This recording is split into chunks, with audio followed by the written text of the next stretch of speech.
அத்தியாயம் 1. இன்று. நான் உங்களை மகாத்மா காந்தின்னு கூப்பிடலாமா என்றான் அவன். ஓ இஷ்டம், கூப்பிட்டுக்கோயே என்றார் தலைவர். தேங்க்ஸ், என் பேர் என்னன்னு கேட்கலையே. என்ன? கோட்சே என்று துப்பாக்கியை எடுத்தான் அவன். எடுத்தவன் ஹீரோ என்பதால் தியேட்டர் முழுக்க கைத்தட்டியது. முதல் வரிசையிலிருந்து வாய்க்குள் விரலை வைத்து விசில் அடித்தார்கள். அகன்ற திரையில் இப்போது கோட்சே சிகரெட்டை தூக்கி போட்டு உதட்டால் கவ்வி பிடித்து கொண்டு துப்பாக்கியை எதிரே வெளவெளத்தவருக்கு முன்னால் நிமிர்த்தி எங்க சுடட்டு ஒன்ன என்றார். மகாத்மா காந்தி ஹே ராம் என்று சொல்லாமல் நோ சுடாத என்று கெஞ்ச துவங்க மதன் கைக்குட்டை எடுத்து முகத்தில் ஒற்றிக்கொண்டான். நெற்றியை சுருக்கினான். 2 ஓரங்களையும் அழுத்தி பிடித்து கொண்டான். சீட்டை விட்டு எழுந்து விட்டான். என்னடா என்றான் சுனில். வாட்டியா என்றான் விஜய். நீங்க படம் பாருங்க, தலை வலிக்குது, நான் கொஞ்ச நேரம் வெளியில இருக்கேன். மதன் இருட்டு வரிசையில் உத்தேசமாக கால் வைத்து தத்தினான். 3 பேரிடம் மன்னிக்க சொல்ல வேண்டியிருந்தது. கதவை திறந்து கொண்டு வெளியே வந்தபோது டியா டியா என்று சுடுகிற சப்தமும் அலறுகிற சத்தமும் கேட்டது. வெளியே வெப்பக்காற்று தாக்கியது. இன்னும் 15 நிமிடத்தில் விடப்போகிற இடைவேளை விற்பனைக்காக ஸ்டால்களில் சமோசாவும் பாப்கார்னும் அடுக்கி கொண்டிருந்தார்கள். மதன் சென்று ஒரு காப்பி என்றான். இன்டர்வெல் மிஸ் பண்ணாத சார், சூப்பரா ஒரு சஸ்பென்ஸ் இருக்கு என்றபடி காப்பி கொடுத்தான் பங்க் தலையன். பதில் பேசாமல் காப்பியை ஊதி பருகினான். முடித்ததும் சிகரெட் எடுத்து பற்ற வைத்து கொண்டு ஓரமாக இருந்த பாலிமர் தொடர் நாற்காலிகளில் ஒன்றில் அமர்ந்தான். அருகில் யூஸ்மி என்று எழுதிய சதுர தொட்டியின் மணல் பரப்பின் மேல் முடிந்து போன சிகரெட்டுகளை நட்டு வைத்திருந்தார்கள். சிகப்பாக துப்பி வைத்திருந்தார்கள். யூஸ்மி என்று எழுதாத தரையிலும் நிறைய குப்பைகள் கிடந்தன. கால் மேல் கால் அணிந்த மதன் சிகரெட்டில் சேர்ந்த சாம்பலை கொஞ்ச நேரம் உற்று பார்த்து கொண்டிருந்து விட்டு பிறகு அதை தட்டி புகைத்தான். எதிர் சுவரில் பார்த்தான். அந்த தியேட்டரில் ஓடிய படங்களுக்கு 100வது நாள் 150வது நாள் என்று முத்திரை பொறித்து சினிமாவுக்கு சம்பந்தமில்லாத வங்கிக்காரர் நகைக்கடைக்காரர்களால் மேடையில் வழங்கப்பட்ட ஷீல்டுகளை வரிசையாக கண்ணாடி பெட்டிக்குள் வைத்திருந்தார்கள். பொய்க்கூரையிலிருந்து அலங்கார விளக்குகள் கொஞ்சம் தூசு படிந்து தொங்கின. மதன் சிகரெட் முடித்து விதைத்துவிட்டு கண்ணாடி ஜன்னல்கள் அருகில் வந்து நின்றான். வெளியே கொட்டிய மணிகளைப் போல விளக்குகள் போட்ட வாகனங்கள் சிதறி எல்லா திசைகளிலும் ஓடிக்கொண்டிருந்தன. கீழே பார்க்கிங் பகுதியில் மண்டை மண்டையாய் கார்கள். ஸ்கூட்டர் ஸ்டாண்டில் இராணுவ வீரர்களைப் போல அணிவகுத்து நின்றன 100cc பைக்குகள். தியேட்டர் வாசலில் 2 பூக்காரிகள் சரமாக தொங்கவிட்டு ஆள் பார்த்து விற்று கொண்டிருக்க மதனை பற்றி சொல்ல அவகாசம் எடுத்துக்கொள்ளலாம். 20 வயது இளம் இளைஞன், மாநிறம், நீட்டாக வெட்டப்பட்டு வகிடெடுத்து வாரப்பட்ட தலை, கரிய மீசை, குறுகின தோள்கள் மெலிந்த தேகம், நீல ஜீன்ஸ் பேண்ட், காட்டன் அரைக்கை சட்டை, வார் வைத்த செப்பல்ஸ். சட்டக்கல்லூரி மாணவன், ஹாஸ்டலில் தங்கி படிப்பவன். சொந்த ஊர் தெரியாது, அப்பா தெரியாது, அம்மா தெரியாது, உறவினர்கள் தெரியாது, பிறந்த தேதி தெரியாது. அவனுக்கு தெரிந்த ஒரே தெய்வம் ஃபாதர் ரொசாரியோ.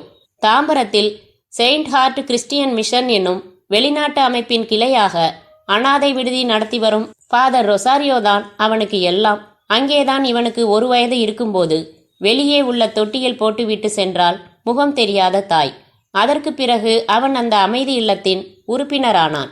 அவன் வளர்ந்ததும் உலகை அறிந்ததும் அந்த வெள்ளை தாடிக்கார ரொசாரியோவால் தான். டிகிரி படிப்பு போதும் ஃபாதர், நான் இங்கேயே உங்களுக்கு உதவியா இருக்கிறேன் என்ற அவன் கோரிக்கையை ஏற்கவில்லை அவர். படிப்பு எல்லாருக்கும் வராது மதன், நீ ஃபர்ஸ்ட் கிளாஸ்ல பாஸ் பண்ணியிருக்க, மேற்கொண்டு படி, எது விரும்புறியோ படி. மிஷன்ல பர்மிஷன் வாங்கிட்டேன், உன் படிப்பு செலவு பூரா மிஷன் ஏத்துக்கும். மதன் தனக்கு ஆர்வமுள்ள சட்டப்படிப்பை தேர்வு செய்தான். தாம்பரத்திலிருந்து வந்து போக சிரமமாயிருந்ததால் ஃபாதர் அவனை ஹாஸ்டலில் சேர்த்து விட்டார்.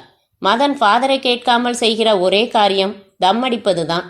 விட்டுவிட வேண்டும் என்று 1 வருடமாக தினம் சபதம் எடுத்து கொண்டிருக்கிறான். சட்டம் படித்து முடித்து ஏழைகளுக்கு 1 பைசா கூட வாங்காமல் நீதி வாங்கித்தர வேண்டும் என்பது அவன் லட்சியமாக இருந்தாலும் நண்பர்களுக்கு சினிமா, ஹோட்டல், அரட்டை, பிக்னிக் என்று வேறு சில லட்சியங்களும் இருந்ததால் மதன் அவர்களோடு அனுசரித்து போய்விடுவான். புத்தக புழுவாக இருப்பதில்லை, படிக்காமலும் சுற்றுவதில்லை. அவனுக்கு கொண்டாட்டமும் முக்கியம், கொள்கையும் முக்கியம். மதன் வாகனங்களை பார்த்தபடி நிற்க தியேட்டரில் இன்டர்வெல்லுக்கான பெல் ஒலித்தது. எல்லோரும் வெளியே வந்து டாய்லெட் பக்கமும் ஸ்டால்கள் பக்கமும் பிரிந்தார்கள். விஜயும் சுனிலும் கையில் ஐஸ்கிரீம்களோடு வந்து மதனிடம் நின்றார்கள். இன்னும் தலைவலிக்குதா? இப்போ கொஞ்சம் தேவலாம். ஏன் மூஞ்சியெல்லாம் ஒரு மாதிரியா இருக்கு? சுனில், மறுபடி அந்த பொண்ணுடா என்றான் மதன். மஞ்சள் அழகியா? அதே மாதிரி முத்தமா? இம்ப்ரூவ்மெண்ட்டே இல்லையா? முத்தத்திலே இருந்தா கட்டிலுக்கு எப்போ போறது என்றான் சுனில். உனக்கு கிண்டலா இருக்கா? என்னடா பேசிக்கிறீங்க? ஒன்றும் புரியல என்றான் விஜய். நான் சொல்றேன், மதனுக்கு 2 வாரமா ஒரு வினோதமான எக்ஸ்பீரியன்ஸ் வருதான். என்ன? திடீர்னு இருந்தாப்புல இருந்து தலை வலிக்குதான். உடனே இவன் மனசுல ஒரு காட்சி வருது. பச்சை பசேல்னு புல்வெளி, அழகான இளம் பொண்ணு மஞ்சள் கலர்ல சேலை கட்டி இவன்கிட்ட ஓடி வர்றா. வந்து இவனை கட்டி பிடிச்சு கன்னத்துல முத்தம் கொடுக்கறாளா? அவ முத்தம் கொடுக்கறப்ப நிஜமாவே இவனுக்கு கன்னத்துல முத்தம் வாங்குற மாதிரி ஒரு ஃபீலிங் ஏற்பட்டு உடம்பெல்லாம் சிலிர்த்து போயிடுதான். விஜய் வாய் நிறைய ஐஸ்கிரீம் வைத்துக்கொண்டு சிரித்தான். இவ்வளவுதானா? நம்ம கற்பனையில வர்றவளுங்க ஒருத்தி புடவையே கட்டுறதில்லப்பா. கட்டியிருந்தாலும் நான் அவுத்து விட்டுருவேன். விஜய், உங்களுக்கு இது ஜோக்கா தெரியுது, எனக்கு பயமா இருக்குடா. இன்னைக்கு ஏற்பட்டிருக்கிற இந்த அனுபவம் 4வது தடவை. எனக்குள்ள என்னமோ கோளாறுடா என்றான் மதன். எஸ், இதைத்தான் பருவ கோளாறுன்னு சொல்றது. இந்த வயசுல இந்த மாதிரி கற்பனைகள் இல்லைன்னா தான் கோளாறுன்னு அர்த்தம். வந்தவ என்ன விஷமா கொடுத்துட்டா? முத்தம் தானே கொடுத்தா. Enjoy it man. எப்படி சொல்றதுன்னே தெரியல எனக்கு. அது கற்பனை மாதிரி இல்ல. நானே அந்த புல்வெளியில நின்று எப்போவோ பார்த்தத மறுபடி நினைச்சு பார்க்குற மாதிரி இருக்கு. அந்த முத்தம் தான் ஷாக்கா இருக்கு. சத்தியமா எனக்கு யாரோ முத்தம் கொடுக்குற மாதிரி ஃபீலிங் ஏற்படுதுடா. ரைட்டு, அவ யாருன்னு அடையாளம் சொல்லு. நம்ம காலேஜா வேற காலேஜா? கொண்டாந்து நிறுத்துறோம். நிஜமா ஒரு தடவை முத்தம் கொடுக்க சொல்லிடலாம். உன் கலக்கம் சரியா போயிடும். மறுபடி படம் துவங்குவதற்காக மணி ஒலிக்க. சரி வா, படத்தை பார்த்துட்டு அப்புறம் பேசலாம். நான் வரல விஜய், நான் ஹாஸ்டலுக்கு போறேன். நீங்க பார்த்துட்டு வாங்க. மதன் மற்றொரு சிகரெட் கொளுத்தி புகைத்தபடி வளைந்து இறங்கும் படிகளில் மெதுவாக இறங்க துவங்கினான். அத்தியாயம் 2. அன்று 30/7/1974. இன்றைய தினத்தை என்னால் மறக்கவே முடியாது. குப்தா டீ எஸ்டேட்டில் சூப்பர்வைசராக வேலைக்கு சேர்ந்த நாள். இந்த எஸ்டேட்டும் ஊரும் எனக்கு ரொம்ப ரொம்ப பிடித்திருக்கிறது. காலையில் ஊட்டியில் இறங்கிய போதே உதடுகளை தந்தியடிக்க வைத்தது குளிர். பஸ் ஸ்டாண்டில் இறங்கியதும் முதல் காரியமாய் ஸ்வெட்டருக்கு மேல் சால்வை போர்த்தி காதுகளை மூட பாரதி முண்டாசாக மஃப்ளர் கட்டிக்கொண்டு கடையை தேடிச் சென்று சூடாக ஒரு டீ உள்ளே இறக்கிய பிறகுதான் லேடிஸ் வேலி என்று விலாசத்தில் குறிப்பிடப்பட்டிருந்த ஊருக்கு வழி விசாரித்தேன். ஊட்டியிலிருந்து 18 கிலோமீட்டராம். 1 மணி நேரத்திற்கு ஒரு பஸ் தானாம். இப்போதுதான் ஒரு பஸ் போனதாம். ஆனால் எனக்கு எரிச்சலா இல்லை. எனது திருவாரூரில் தேரோட்டத்திற்கு கழுவி விடுவதைப் போல எல்லா சாலைகளையும் கழுவி வைத்திருந்தது பனி. பெட்டியை தூக்கி கொண்டு அருகில் இருந்த ரேஸ்கோர்ஸ் ஓரமாக மெதுவாக நடந்தேன். அத்தனை உள்ளன் சமாச்சாரங்களையும் ஊடுருவி வந்து பிடிவாதமாக என் உடம்போடு கைகுலுக்கி சிலிர்க்க வைத்தது குளிர்காற்று. ஜூலையிலேயே இப்படி என்றால் அக்டோபர் நவம்பரில் எப்படி இருக்கும்? ஆமாம், இங்கே தினமும் துவைக்கிற துணிகளை காய வைப்பதெப்படி? மொட்டை மாடியில் வடாம் போடுவது எப்படி என்று வேடிக்கையாக கேள்விகள் தோன்றின எனக்கு. தலையில் ஷாம்பு போட்டு நுரைக்க நுரைக்க தேய்த்து அப்படியே கண்ணாடியில் முகத்தை பார்த்து கொண்டால் எப்படி இருக்கும்? அப்படித்தான் தோன்றின எனக்கு தூரத்து மலைகளும் அவற்றின் தலைமேல் வழியும் பனியும். ஹா என்றால் புகை வந்தது. இரக்கமான சாலையில் என் எடை என்னையே தள்ளியது. எதிர் வருகிற வயதான கிழவன் குடித்து கொண்டிருந்த பீடி என்னையும் சிகரெட் பிடிக்க தூண்டியது. இதோ பாருண்ணா, யாரு பார்க்க போறாங்கன்னு நீ பாட்டுக்கு எக்கச்சக்கமா ஊதி தள்ளாத. உன் உடம்புக்கு தான் கெடுதி. ராத்திரி பூரா இருமிக்கிட்டு இருக்க தெரியுமா என்று அக்கறையோடு சொல்லி வழி அனுப்பிய தங்கை ராஜியின் குரல் ஒலித்தது. எக்கச்சக்கமாகத்தான் ஊதி தள்ளக்கூடாது. குளிருக்கு ஒரு மருந்து மாதிரி அவ்வப்போது கொஞ்சமாக ஊதிக்கொள்ளலாம், தப்பில்லை. கடையில் ஒதுங்கி அரை பாக்கெட் வாங்கி ஒன்றை பற்ற வைத்து கொண்டேன். அந்த குளிருக்கு இதமான சூட்டில் புகை உள்ளே ஊடுருவ, ஆஹா, ஒரு ரவுண்டு அடித்துவிட்டு மறுபடி பஸ் ஸ்டாண்டு வந்தபோது லேடிஸ் வேலிக்கு பஸ் இருந்தது. டிரைவர் சீட்டுக்கு பின்னால் அமர்ந்து கொண்டேன். என்ஜின் சூடு குளிருக்கு இதமாக இருக்குமே. பஸ் புறப்பட்டதும் பக்கத்து பயணியை கேட்டேன், நீங்க எங்க போறீங்க? லேடிஸ் வேலி. நல்லதா போச்சு, நானும் அங்கதான் போறேன். புதுசு, ஸ்டாப் தெரியாது. அங்க குப்தா டீ எஸ்டேட் தெரியுமா? தெரியுமாவா? பெரிய எஸ்டேட் தம்பி. எஸ்டேட் மாதிரியே அதோட ஓனர் பாஸ்கர குப்தா சாருக்கு மனசும் பெருசு. எப்படி? அவரோட எஸ்டேட்ல வேலை பார்க்குற தொழிலாளிங்க எல்லாருக்கும் கூலி கொடுக்கறதோட நிறுத்திக்கிறதில்ல. இவரே வீடு கட்டி கொடுத்துருக்காரு. அவங்களுக்கும் அவங்க பிள்ளைங்களுக்கும் ஆகிற வைத்திய செலவு பூரா ஏத்துக்கிறாரு. அவங்க பிள்ளைங்க இலவசமா படிக்கிறதுக்கு ஸ்கூல் வச்சு நடத்துறாரு. யாருக்காச்சும் கல்யாணம்னா முகூர்த்த புடவையும் தாலியும் எஸ்டேட் பங்களால இருந்து வந்துடும். நான் வேலை பார்க்க போகிற எஸ்டேட்டின் முதலாளி பற்றி பெருமையாக கேள்விப்படுவதில் சந்தோஷம் இருந்தது. அம்மா, நீங்க யாரு? எனக்கு ஊரு திருவாரூர். அந்த எஸ்டேட்ல வேலை கிடைச்சிருக்கு. ஆமா, லேடிஸ் வேலின்னு ஏன் பேர் வந்துச்சு? அது யாருக்கு தெரியும்? வெள்ளக்காரன் வச்ச பேரு. துரைங்களோட பெஞ்சாதிகளுக்கு அந்த இடம் ரொம்ப பிடிக்குமா. அங்க நிறைய அழகான பள்ளத்தாக்குங்க இருக்கு. கார் எடுத்துக்கிட்டு அங்க வந்துருவாங்களாம். நெருப்பு மூட்டி பலரசம் சாப்பிட்டு துரைக்கும் குதிரை கழுவுறவனுக்கும் வித்தியாசம் இல்லாம டான்ஸ் ஆடுவாங்களாம். எல்லாம் சொல்லி கேள்விதான், நிஜமானு தெரியாதுங்க என்றான் காதுக்குள் 50 பைசா நாணயத்தை செருகி வைத்திருந்த அவன். லேடிஸ் வேலியில் இறங்கியதுமே குப்பென்று மூக்கை அடைத்தது. யூக்கலிப்டஸ் தைல வாசனை, குச்சி குச்சியாய் தைல மரங்கள் ஏராளமாய். திரும்பிய திசையெல்லாம் பச்சை. ஆகாயத்தில் கூட லேசாக பச்சையின் பிரதிபலிப்பு இருந்தது. குப்தா எஸ்டேட்டுக்கு யாரையும் வழி கேட்க அவசியமில்லாமல் அம்புக்குறி போட்ட எனாமல் போர்டு எழுதி நட்டு வைத்திருந்தார்கள். முதலாளியை சிகரெட் வாசனையோடு பார்க்கலாகாது என்று அவசரமாக ஒரு சாக்லேட் பிரித்து வாயில் போட்டுக்கொண்டேன். ஏற்றமான பாதையில் பெட்டியோடு ஏற மூச்சு வாங்கியது. மற்றொரு அம்புக்குறி போர்டு திசை திருப்பியது. சாலையோரம் வெட்டப்பட்ட ஒரு மரத்தின் அடிப்பாகம் ஸ்டூல் போல இருக்க கொஞ்ச நேரம் உட்கார்ந்து விட்டேன். பிறகு மறுபடி நடை. 4வது போர்டு அருகில் வந்ததும் தூரத்தில் பெரிய வீடு தெரிந்தது. தப்பு, குட்டி அரண்மனை. கிட்டே வந்து பார்த்தால் மலைப்பாக இருந்தது. 3 விதமான கார்களும் ஒரு முரட்டு ஜீப்பும் நின்றன. அருகில் ஷெட் போட்டு குதிரை லாயத்தில் 4 குதிரைகளில் ஒன்று கனைத்தது. தயங்கி தயங்கி முகப்பை அடைந்தேன். தொட்டி செடிகளுக்கு பூவாலியால் நீரூற்றி கொண்டிருந்தவன் வேலையை தொடர்ந்தபடி, என்ன வேணும் என்றான். பாஸ்கர குப்தா சாரை பார்க்கணும். வேலை போட்டு தபால் வந்தது. அவர் ஆஃபீஸில் இருப்பாரு. இங்கேருந்து 3 கிலோமீட்டர். ஒன்று பண்ணுறீங்களா? ஃபாரஸ்ட் ஆஃபீஸர் வெள்ளியங்கிரி சார் இருக்காருல்ல, அவரோட பொண்ணு நம்ம ஐயாவோட பொண்ணுக்கு ஃப்ரெண்டு. வெள்ளை அம்பாசிடர் அவங்க வண்டி தான். உள்ளார பேசிக்கிட்டு இருக்கு. இப்போ புறப்பட்டுடும்னு நினைக்கிறேன். அவங்க வீட்டுக்கு நம்ம ஆஃபீஸ் தாண்டி தான் போகணும். இருங்க, உங்களை ஏற்றிட்டு போய் விட்டுட்டு போகிறாங்களான்னு கேட்டுட்டு வரேன். பூவாலியை வைத்து விட்டு உள்ளே போனான். மயக்கம் வர நிலைமையில இருக்கேன்னு கொஞ்சம் ஜாஸ்தியாவே சொல்லுங்க, அப்பதான் இறக்கம் வரும் என்றேன் நான். கொஞ்ச நேரத்தில் அவன் திரும்ப வந்து, உங்களுக்கு அதிர்ஷ்டம்தான், சரின்னுட்டாங்க. 15 நிமிஷம் ஆகுமா புறப்படுறதுக்கு. பாட்டு கேட்டுக்கிட்டு இருக்காங்க என்றான். அவன் சொன்ன பிறகு உற்று கேட்டால் காற்றில் மேற்கு சங்கீதம் இருந்தது. 10 நிமிடங்களில் வீட்டை விட்டு வெளியே வந்தது. நான் எதிர்பார்த்தபடி 30 வயது பெண்மணி அல்ல, 16ம் நிறையாத, ஆனால் ஸ்வெட்டரெல்லாம் நிறைந்த பருவ மங்கை. ச, என்ன ஒரு அழகு! யாரை எஸ்டேட் ஆஃபீஸில் டிராப் பண்ணணும் என்றாள். என்னத்தான், என் பேர் வாசுதேவ் என்றேன். பதிலுக்கு தன் பெயரை சொல்லவில்லை, புன்னகைக்கவில்லை. வாங்க என்று மட்டும் சொல்லி காரில் டிரைவிங் சீட்டில் அமர்ந்தாள். நான் பின் கதவை திறக்கப் போனேன்.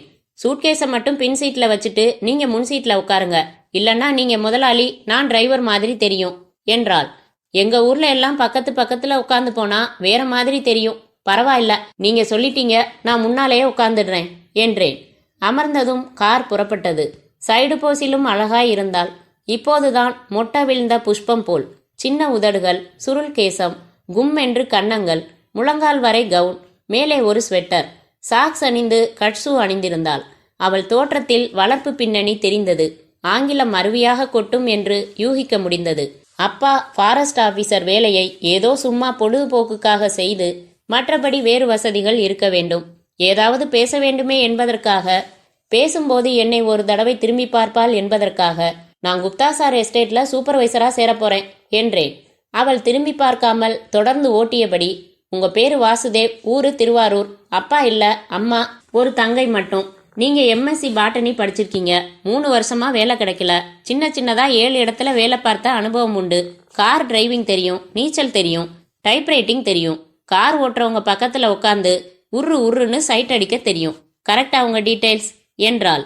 ஐயோ, எப்படிங்க தெரியும் என்றேன். அப்போ கடைசியா சொன்னது நிஜமா? அது மட்டும் அடிச்சிடுங்க, எப்படின்னு சொல்லிடுங்க ப்ளீஸ். நான், குப்தா அங்கிள், மோகினி 3 பேருமா உட்காந்து 170 அப்ளிகேஷன் செய்ய அலசி உங்களை செலக்ட் செஞ்சோம். மோகினி யாரு? குப்தா அங்கிளோட டாட்டர், என் ஃப்ரெண்டு. நீங்க யாரு? மிஸ்டர் வெள்ளியங்கிரியோட டாட்டர். டாடி ஃபாரஸ்ட் ஆஃபீஸரா இருக்காரு. உங்க பேரை சொல்லிடுங்களேன். அர்கானி. என்ன சார் சைலண்ட் ஆயிட்டீங்க? வாட் எ ஸ்வீட் நேம்னு சொல்ல மாட்டீங்களா? அந்த பேருக்கு என்ன குறைச்சல்? எனக்கு சுவத்துல சாணி தட்டுற பொம்பளை தான் ஞாபகத்துக்கு வர்றா என்றேன். அவள் சுலபமாக சிரித்து, என் பேரு சுரேகா என்றாள். ரொம்ப தேங்க்ஸுங்க. பேர் சொன்னதுக்கெல்லாம் தேங்க்ஸ் சொல்லுவீங்களா? அதுக்கு இல்லைங்க, வேலைக்கு என்ன செலக்ட் செஞ்சதுக்கு. அது தேங்க்ஸ்னு ஒரு வார்த்தையோட முடியற சமாச்சாரமா? நானும் மோகினியும் உங்ககிட்ட பெரிய ட்ரீட்டா வாங்கணும்னு வச்சிருக்கோம். என்னன்னு இப்பவே சொன்னா அரண்டு போயிடுவீங்க. அப்புறம் சொல்றேன், இதான் ஆபீஸ், இறங்கிக்கங்க. இறங்கி கொண்ட போது எனக்கு 2 விதத்தில் சந்தோஷமாக இருந்தது. 1, இந்த ஆபீஸில் நான் வேலை செய்ய போகிறேன் என்பதற்காக. 2, எப்படியும் இந்த சுரேகா என்னும் அழகு தேவதையை மறுபடியும் சந்திப்பேன் என்று அறிந்ததற்காக. அத்தியாயம் 3. இன்று சட்டென்று எழுந்து கொண்டு அறையின் சுவிட்சை போட்டு டைம் பீஸில் நேரம் பார்த்தான் மதன். மணி 12:35. குப்புறப்படுத்து உறங்கிக் கொண்டிருந்த சுனிலை தட்டி தட்டி பதட்டத்துடன் எழுப்பினான். சுனில், எந்திரி, டேய் எந்திரி. என்னடா என்றான் கொட்டாவிக்கு நடுவில். எனக்கு பயமா இருக்குடா, ப்ளீஸ் எந்திரி. எழுந்து உட்கார்ந்த சுனில், என்ன மதன், என்ன இப்படி வேத்து விட்டுருக்கு உனக்கு என்றான். தூங்கிட்டு தான் இருந்தேன், திடீர்னு முழிப்பு வந்துடுச்சு. உடனே ஸ்லைடு போட்டது மாதிரி ஒரு காட்சி மனசுல வந்துச்சு. மறுபடி மஞ்சள் புடவைக்காரி புல்வெளியில ஓடி வந்து கட்டி பிடிச்சு முத்தம் கொடுத்தாளா? அதுவும் அதுக்கு மேல என் காது கிட்ட இன்னைக்கு பேசினா. என்ன பேசினா? ஐ லவ் யூ வாசுன்னா. வாட்? வாசுவா? உன் பேர் மதனாச்சே, ஆள் மாறாட்டமா? டேய், நானே ஒரு கன்ஃபியூஷன்ல இருக்கேன். என் காது கிட்ட பேசினா, ஸ்வீட் வாய்ஸ். இப்ப கூட அந்த குரல் என் மனசுல இருக்கு. இதே குரலை இதுக்கு முன்னாடி நான் கேட்டது மாதிரி ஒரு ஃபீலிங். யாரு வாசு? ஒருவேளை எங்க அம்மா எனக்கு வச்ச பேரா? ஃபாதர் ரொசாரியோ வச்ச பேர் தான் மதன். யார் இந்த கற்பனை பொண்ணு? எனக்கு படபடன்னு இருக்குடா. சுனில் இப்போது உண்மையாகவே கவலைப்பட்டு அவனை பார்த்து, மதன், இனிமேயும் இதை விளையாட்டா நினைக்க வேணாம். நாளைக்கு காலேஜுக்கு லீவ் போட்டுடு. எனக்கு தெரிஞ்ச டாக்டர் கிட்ட போகலாம். இப்ப தூக்க மாத்திரை தரேன், போட்டுக்கிறியா என்றான். வேணாம், வயிற்று வலி தலைவலின்னா டாக்டர் கிட்ட போகலாம். இந்த பிரச்சனைக்கு டாக்டர் கிட்ட போய் என்ன செய்யறது? நான் சொன்னது எம்டி டாக்டர் இல்ல, சைக்கியாட்ரிஸ்ட் வத்சன். எனக்கு பைத்தியம் பிடிச்சிடுச்சுன்னு சொல்றியா? ஏன் அந்த வார்த்தையை யூஸ் பண்ற? சைக்கோ ப்ராப்ளம்ஸ் எத்தனையோ வகையில இருக்கு தெரியுமா? பேசாம படு, சொல்றேன். அதட்டல் போட்டான் சுனில். தலை வரைக்கும் போர்த்தி கொண்டு படுத்தான் மதன். உங்க பேரு என்றார் வத்சன். மதன் என்றான் சுனில். நீங்க எதுவுமே பேசக்கூடாது, பேசாம இருக்கணும். என்னோட கேள்விக்கெல்லாம் அவர்தான் பதில் சொல்லணும். சொல்லுங்க, உங்க பேரு என்றார் மதனை பார்த்து. மதன் என்றான் மதன். அந்த அறை குளிர் செய்யப்பட்டு பிரவுன் கலர் கண்ணாடி மேஜை மேல் கை வைத்தால் ரேகை பதிந்தது. காலுக்கு கீழே மெத்தென்று கார்பெட் பொமரேனியன் மேல் வைத்து விட்டதைப் போல அறையில் மேஜைக்கு மட்டும் வட்டமாய் வெளிச்சம் சிந்திய தொங்கும் ஷேட் விளக்கு. மேஜை மேல் எல்லா பொருள்களும் ஒழுங்காக இருந்தன. பிரிஸ்கிரிப்ஷன் பேடில் பிசிறு இல்லை. பிளாஸ்டிக் கேலண்டரில் தேதி கிழமை எல்லாம் சரியாக இருந்தன. அறையில் லைபாய் சோப்பை நினைவூட்டும் வாசனை இருந்தது. சைக்கியாட்ரிஸ்ட் வத்சன் 6 அடிக்கு இருந்தார். தகுந்தாற் போல உடற்கட்டு, பிரவுன் கலர் சஃபாரி சூட் அணிந்திருந்தார். தாடையில் ஷேவிங் பச்சை, மீசையில் 2 நரைமுடிகள் தெரிந்தன. கண்ணாடி அணிந்திருந்தார். கைகளை கட்டிக்கொண்டு அமர்ந்திருந்தார். என்ன படிக்கிறீங்க நீங்க? லா காலேஜில் ஃபர்ஸ்ட் இயர். எந்த ஊர்? நான் ஒரு ஆர்ஃபன் சார். நான் வளர்ந்தது தாம்பரத்தில் உள்ள ஒரு அனாதை இல்லத்துல. மெட்ராஸில் எங்கே தங்கியிருக்கிறீங்க? ஹாஸ்டலில் தான் சார். நானும் சுனிலும் ரூம்மேட்ஸ். ரைட்டு, என்ன உங்கள் பிரச்சனை? திடீர்னு எனக்குள்ள பளிச்சுன்னு ஒரு காட்சி மனசுல வருது. என்ன காட்சி? ஒரு பச்சை பசேல் புல்வெளியில நான் நின்றுகிட்டு இருக்கேன். ஒரு அழகான பொண்ணு மஞ்சள் கலர் சேலை கட்டி என்கிட்ட ஓடி வர்றா. என்னை அப்படியே கட்டி பிடிச்சுக்கிட்டு கன்னத்துல முத்தம் கொடுக்குறா. ஒரு இமேஜினேஷன் தானே இது? இல்ல டாக்டர், நடந்த நிகழ்ச்சியை நினைச்சு பார்க்குற மாதிரி உணர்றேன். நானே அந்த புல்வெளியில நின்று பார்க்குற மாதிரி உணர்றேன். அந்த பொண்ணு என் கன்னத்துல முத்தம் கொடுக்குறப்போ நிஜமா என் கன்னத்துல முத்தம் கொடுக்கப்படுற உணர்ச்சிய உணர முடியுது. ஐசி, இந்த மாதிரி வேற என்ன காட்சிகள் தோணுது? இதே மாதிரி அனுபவங்கள் கடந்த 15 நாள்ல 5 தடவை ஏற்பட்டுடுச்சு. 4 தடவையும் இதே காட்சி மறுபடி மனசுக்கு வந்தது. நேத்து ராத்திரி 5வது தடவை இதே காட்சி வந்து கூடுதலா அந்த பொண்ணு முத்தம் கொடுத்துட்டு என் காதுல ஹஸ்கி வாய்ஸ்ல ஐ லவ் யூ வாசுன்னு சொன்னான். வெயிட், உங்க பேர் மதன்னு தானே சொன்னீங்க? ஆமா சார். யார் வாசு? தெரியல சார். உங்க ஃப்ரெண்ட்ஸு சர்க்கிள்ல வாசுன்னு யாரும் இல்லையா? இல்ல சார். நீங்க வளர்ந்த ஆசிரமத்துல யாராவது வாசுன்னு உண்டா? அங்கேயும் வாசுன்னு யாரும் இல்ல டாக்டர். சரி, இந்த காட்சிகள் வர்றப்ப உங்க உடம்புல என்னென்ன மாற்றங்கள் ஏற்படுது? முதல்ல லேசா தலைய வலிக்குது. அதைத் தொடர்ந்து மனசுல அந்த காட்சி. ஒவ்வொரு சமயம் வேர்த்து விடுது, படபடன்னு இருக்கு, ஒரு மாதிரி பயமாயிடுது டாக்டர். அந்த காட்சி உங்க மனசுல வர்றப்போ நீங்க கண்ணை முடிக்கிறீங்களா இல்ல திறந்திருக்கீங்களா? கண்ணை திறந்திருந்தாலும் வருது. அன்னைக்கு தியேட்டர்ல சுவாரஸ்யமா படம் பார்த்துக்கிட்டு இருந்தேன். திடீர்னு என்னோட கவனம் சிதறிடுச்சு. தலை வலிச்சுது. பார்வை ஸ்கிரீன் மேல, கவனம் மனசுல தெரிஞ்ச அந்த காட்சி மேல. படிச்சவர், அதனால உங்களால தெளிவா சொல்ல முடியுது. ரைட்டு, அந்த பொண்ணு முகம் இப்போ உங்க மனசுல தெளிவா பதிஞ்சிருக்குதா? நிச்சயமா டாக்டர். மறக்க முடியாத முகம், ரொம்ப அழகான முகம். இந்த காட்சிகளை தவிர எப்பயாவது அந்த பொண்ணை எங்கேயாவது பார்த்திருக்கீங்களா? இல்ல டாக்டர், இது வரைக்கும் நான் பார்த்ததே இல்லை. இப்ப நான் கேட்குற கேள்விக்கு மறைக்காம பதில் சொல்லுங்க. நீங்க யாரையாச்சும் காதலிச்சிட்டு இருக்கீங்களா? இல்ல டாக்டர். ஒருதலைபட்சமா எந்த பொண்ணு மேலேயாவது ஆசைப்பட்டிருக்கீங்களா? இல்லை டாக்டர். என்ன சார், வாழ்க்கையில் எவ்வளவு பொண்ணுங்களை சந்திக்கிறோம், ஆனால் சில பொண்ணுங்களை ரசிக்க மாட்டோமா? அந்த மாதிரி எந்த பொண்ணையும் ரசித்தது கூட இல்லையா? அப்படி கேட்டால் நிறையா சொல்லலாம் சார். எங்கள் காலேஜ் பக்கத்தில் ஒரு வீடியோ கடை இருக்குது. அதில் வேலை பார்க்குற பொண்ணு ஒன்று ரொம்ப அழகாக இருக்கும். ஃப்ரெண்ட்ஸு கூட அந்த கடைக்கு போவேன். அவங்க கேசட்ஸ் பார்ப்பாங்க. நான் திருட்டுத்தனமாக அந்த பொண்ணையே ரசிப்பேன். ஆனால் இது லவ் மாதிரியெல்லாம் இல்லை. புரியுது, சைட் அடிக்கிறது. என்ன சிரிக்கிறீங்க? நானும் அடிச்சிருக்கேன். சரி, அந்த வீடியோ கடை பொண்ணை அப்புறம் காலேஜில் ஹாஸ்டலில் நினச்சி பார்ப்பீங்களா? இல்லை டாக்டர், கடையில் பார்க்குறப்ப ரசிக்கிறதோட சரி, அப்புறம் நினைக்கிறதில்ல. உங்கள் மனசில் வர்ற மஞ்சள் புடவை கட்டின பொண்ணு அந்த வீடியோ பொண்ணு சாயலில் இருப்பாளா? இல்லை டாக்டர், சம்பந்தமே இல்லை டாக்டர். ஒரு உதாரணத்துக்கு சொல்லுங்க. எந்த சினிமா நடிகை மாதிரி இருப்பா? எந்த நடிகைகளோட சாயலும் இல்லை டாக்டர். தனி முகம், ரொம்ப அழகான முகம். ஓகே, உங்களுக்கு என்ன நிறங்கள் பிடிக்கும்? Cream, brown. நான் என்ன நினைக்கிறேன்னா, இந்த வீடியோ கடை பொண்ணை நினைக்கிற மாதிரி எப்போவோ ஒரு பயணத்தில், ஒரு பார்க்கில், பீச்சில், பஸ் ஸ்டாப்பில், கோயிலில், தியேட்டரில் எங்கேயோ அந்த பொண்ணை பார்த்து அந்த நிமிஷம் அட இவ அழகா இருக்காளேன்னு நினச்சிக்கிட்டு உடனே மறந்துருக்கலாம். அந்த முகம் உங்கள் சப்கான்சியஸ் மைண்டில் அழுத்தமாக ரெக்கார்ட் ஆகியிருக்கலாம். இப்போ இது உங்களுக்கு துடிப்பான வயசு. காதல் அனுபவம் உங்களுக்கு இல்லை, ஆனால் உங்களோட ஃப்ரெண்ட்ஸு சில பேருக்கு இருக்கலாம்.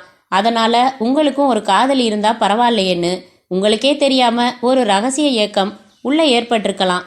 அதோட வெளிப்பாடு தான் இந்த மாதிரி ஹாலுசினேஷன்ஸ். எல்லாம் மனக்கற்பனைன்னு சொல்கிறீங்களா?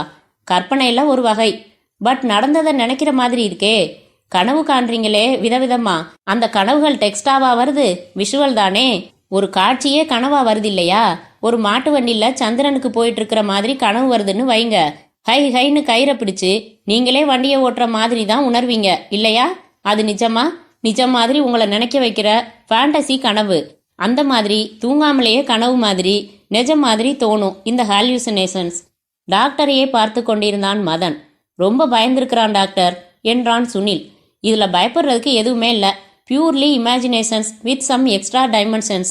முத்தத்தை உணர்ற மாதிரி, காதில் குரல் ஒலிக்கிற மாதிரி எல்லாம் சொல்கிறீங்களே, அதான் அந்த எக்ஸ்ட்ரா டைமென்ஷன்ஸ். பொதுவாக நீங்கள் ஆழ்ந்து தூங்குறவரா? இல்லை டாக்டர், படுத்து அரை மணி நேரமாவது ஆகும் சிந்தனைகள் அடங்குறதுக்கு. தூக்கத்துக்கு நடுவுலையும் திடீர்னு முழிப்பு வந்துடும். புரண்டு படுப்பேன். எப்போவுமே டிஸ்டர்ப் ஸ்லீப் தான் என்றான் மதன். படுத்துட்டு எதை பற்றி சிந்திப்பீங்க?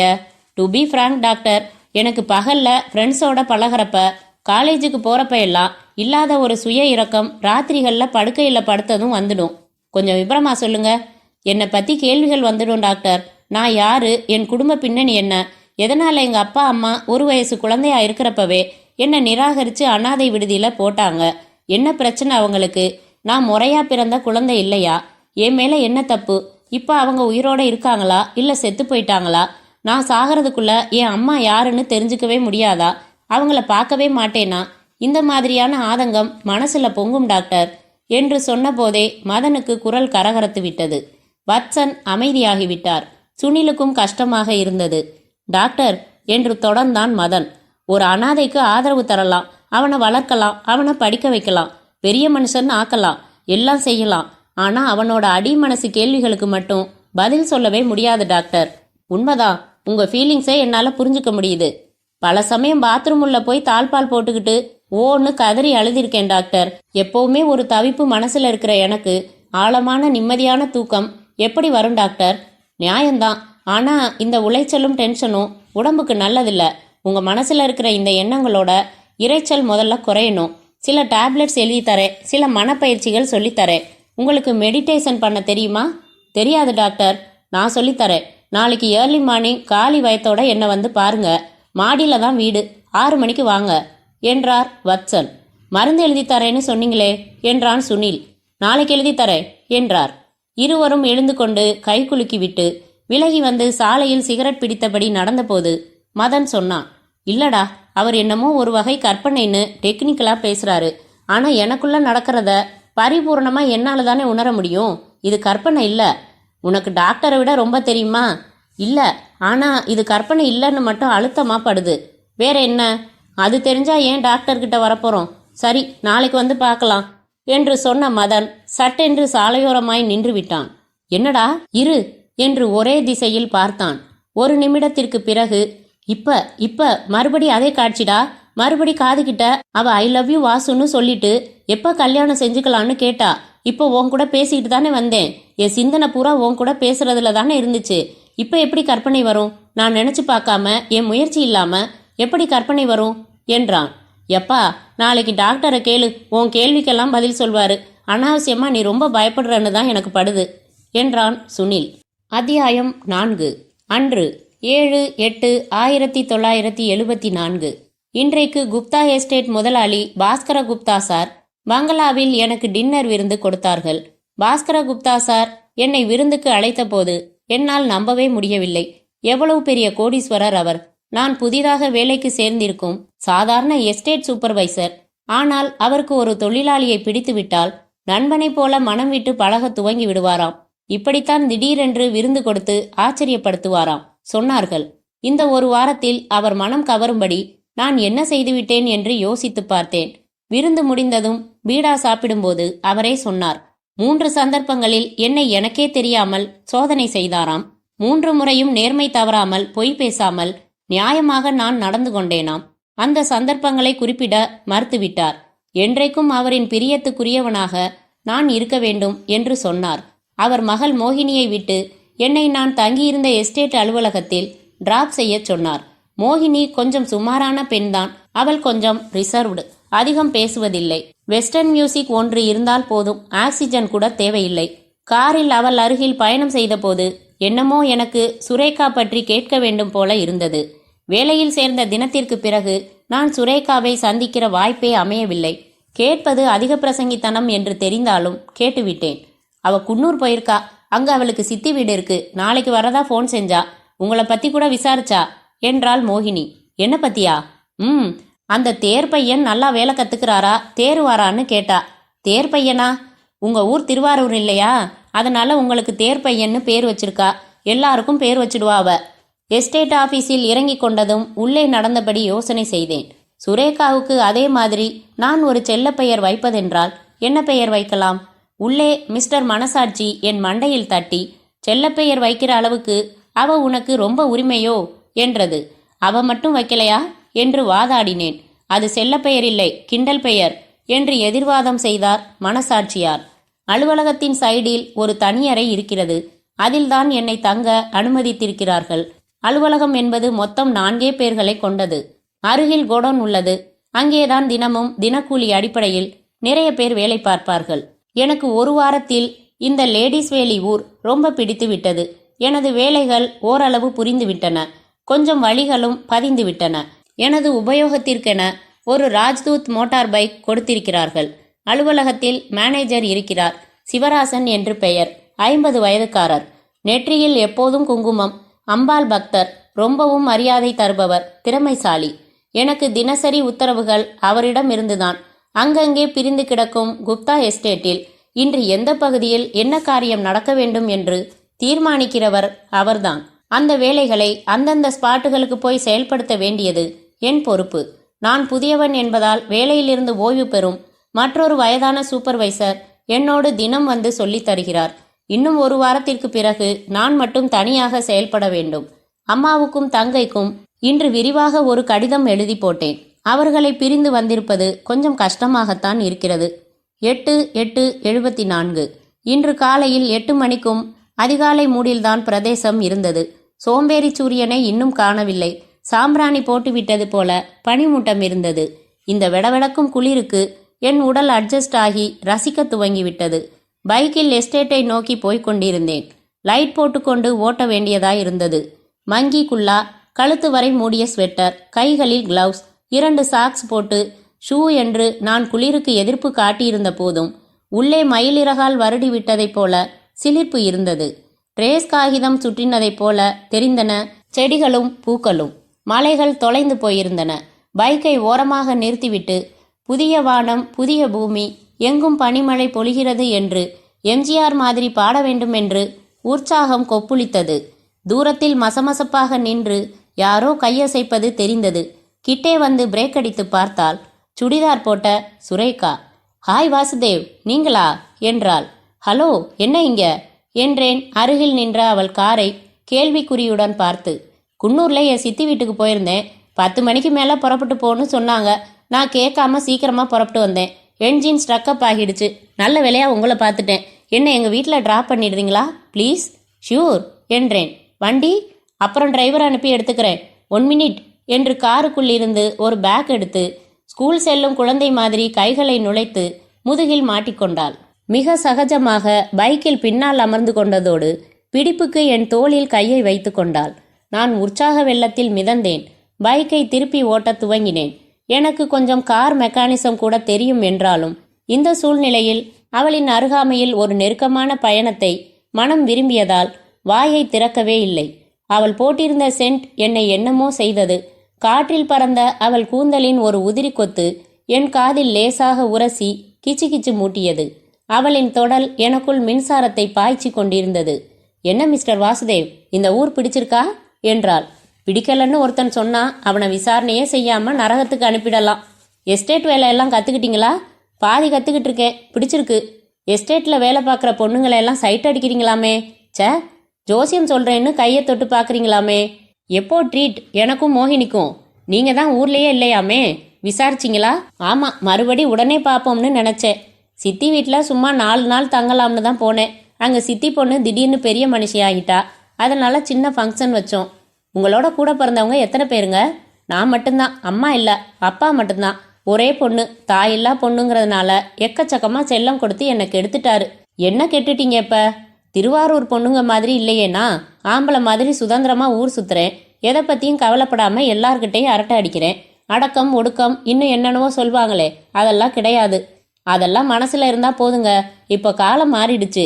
வீட்டு வாசல் கதவுக்கு பின்னால நின்றுக்கிட்டு கால் கொலுசையும் காது ஜிமிக்கியையும் மட்டும் காட்டி பேசுற பொண்ணுங்களை பாரதி ராஜாவோட சினிமால மட்டும்தான் பார்க்கலாம். திருவாரூர் வந்து பாருங்க, தாவணி போட்ட பொண்ணை பார்க்க மாட்டோமான்னு ஏக்கமே வருதுங்க.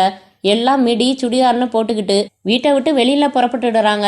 எங்கன்னு கேட்டா college, polytechnic, type institute, computer course, office, factory, petrol bunk, readymade shop, police ஸ்டேஷன்னு சொல்றதுக்கு விதவிதமா 100 பதில்கள் இருக்கு. இப்போ அந்த காலத்துல ஒரு பொண்ணு வீட்டை விட்டு வர்றதுன்னா அது கோலம் போடுறதுக்கு மட்டும்தான் இருக்கும். வீதியை விட்டு வர்றதுன்னா தண்ணி எடுக்கிறதுக்கு மட்டும்தான் இருக்கும். பயங்கரமான ஆளா இருப்பீங்க போலிருக்கே. ஏன் பொம்பளைங்க இப்ப என்ன செய்யறாங்க, எப்படி மாறிட்டாங்கன்னு கவனிக்கிறது தான் உங்களுக்கு வேலையா? என்ன எதிர்பார்க்குறீங்க? எய்த்தாப்புல ஒரு பொண்ணு நடந்து வந்தா நான் கண்ணை முடிக்கணுமா, இல்ல தலையை தொங்க போட்டுக்கிட்டே நடக்கணுமா? உங்ககிட்ட பேச முடியாது போலிருக்கே. நிறைய படிப்பீங்களா? நியூஸ் பேப்பர் மட்டும்தான் படிப்பேன். கதைகளில் சாண்டில்யன் மட்டும் பிடிக்கும். அவர் எழுதின கதைகள் கிட்டத்தட்ட எல்லாம் படிச்சிருக்கேன். ஒவ்வொன்றும் பல தடவை. முதல்ல கை கொடுங்க, நீங்க நம்மாலா ஆயிட்டீங்க என்று தோளில் வைத்திருந்த கையை எடுத்து இடுப்பருகே நீட்டினாள் சுரேகா. நான் என் வலது கையை வளைத்து குலுக்கிவிட்டு எதுக்கு என்றேன், ஜில்லிப்பை மனதில் உணர்ந்தபடி. மோகினிக்கு சாண்டில்யன் பிடிக்காது, மாடர்ன் ரைட்டர்ஸ் தான் படிப்பா. சரித்திர கால கதையை எப்படிதான் ரசிக்கிறியோன்னு என்னோட வாதம் செய்வா. ஆனா எனக்கு ரொம்ப பிடிக்கும். இப்ப சொன்னேனே குன்னூர்ல சித்தி வீடுன்னு, அங்க சாண்டில்யனோட அவ்வளவு ரைட்டிங்ஸும் வால்யூமா பைண்ட் பண்ணி வச்சிருக்காங்க. நான் அவங்க வீட்டுக்கு போறதுக்கான அட்ராக்ஷனே அதுதான். சித்தி புக்கை ஓசி கொடுக்க மாட்டாங்க. அங்கேயே படிச்சுட்டு அங்கேயே வச்சிடணும். இந்த தடவை மறுபடி கடல் புறா முதல் பாகம் படிச்சேன். அட்டகாசமான கதை அது. எனக்கு ஏன் அவரோட கதைகள் பிடிக்கும்னா, இப்போ உள்ள வாழ்க்கை முறைகளையும் பிரச்சனைகளையும் நாமே பக்கத்து வீட்டில் எதிர்த்த வீட்டில் பார்த்தே தெரிஞ்சுக்கலாம். ஆனா சரித்திர காலத்துல மக்கள் எப்படி வாழ்ந்தாங்க, அப்ப இருந்த பிரச்சனைகள் என்னன்னு கதையோட சேர்த்து புரிஞ்சுக்கலாம். அந்த காலகட்டத்துல நாமும் போய் வாழ்ந்துட்டு வந்த மாதிரி ஒரு ஃபீலிங் கிடைக்கும். அந்த ஃபீலிங் கொண்டு வரணும்னா அந்த எழுத்துக்கு எவ்வளவு சக்தி இருக்குன்னு தெரியுமா? அதனாலதான் எனக்கு சாண்டில்யனை பிடிக்கும். அவள் வழி சொல்ல, நான் பைக் ஓட்ட, நாங்கள் இடைவெளி விடாமல் பேசிக்கொண்டே இருந்தோம். பட்டாம்பூச்சியின் தகவல்களைப் போல எங்கள் பேச்சு தடம் மாறிக்கொண்டே இருந்தது.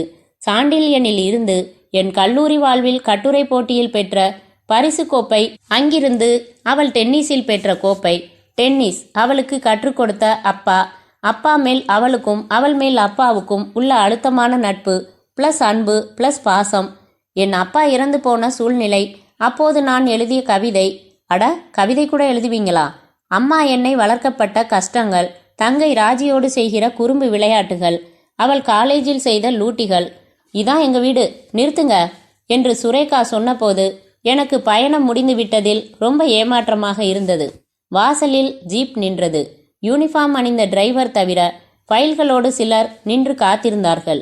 உள்ள வாங்க வாசு, என் டாடியை இன்ட்ரடியூஸ் பண்றேன் உள்ளே போனேன். நீல நிறத்தில் சஃபாரி உடுத்தி தன் அலுவலகம் புறப்பட தயாராயிருந்த அவள் அப்பா வெள்ளியங்கிரியை அவள் எனக்கு அறிமுகப்படுத்தினாள். தேவாரத்தின் மீசையை இவர் வைத்திருந்தார். கையை அழுத்தமாக பற்றி குலுக்கினார். நீ ரொம்ப சின்சியரா இருக்கிறதா பாஸ்கர குப்தா சொன்னாரு.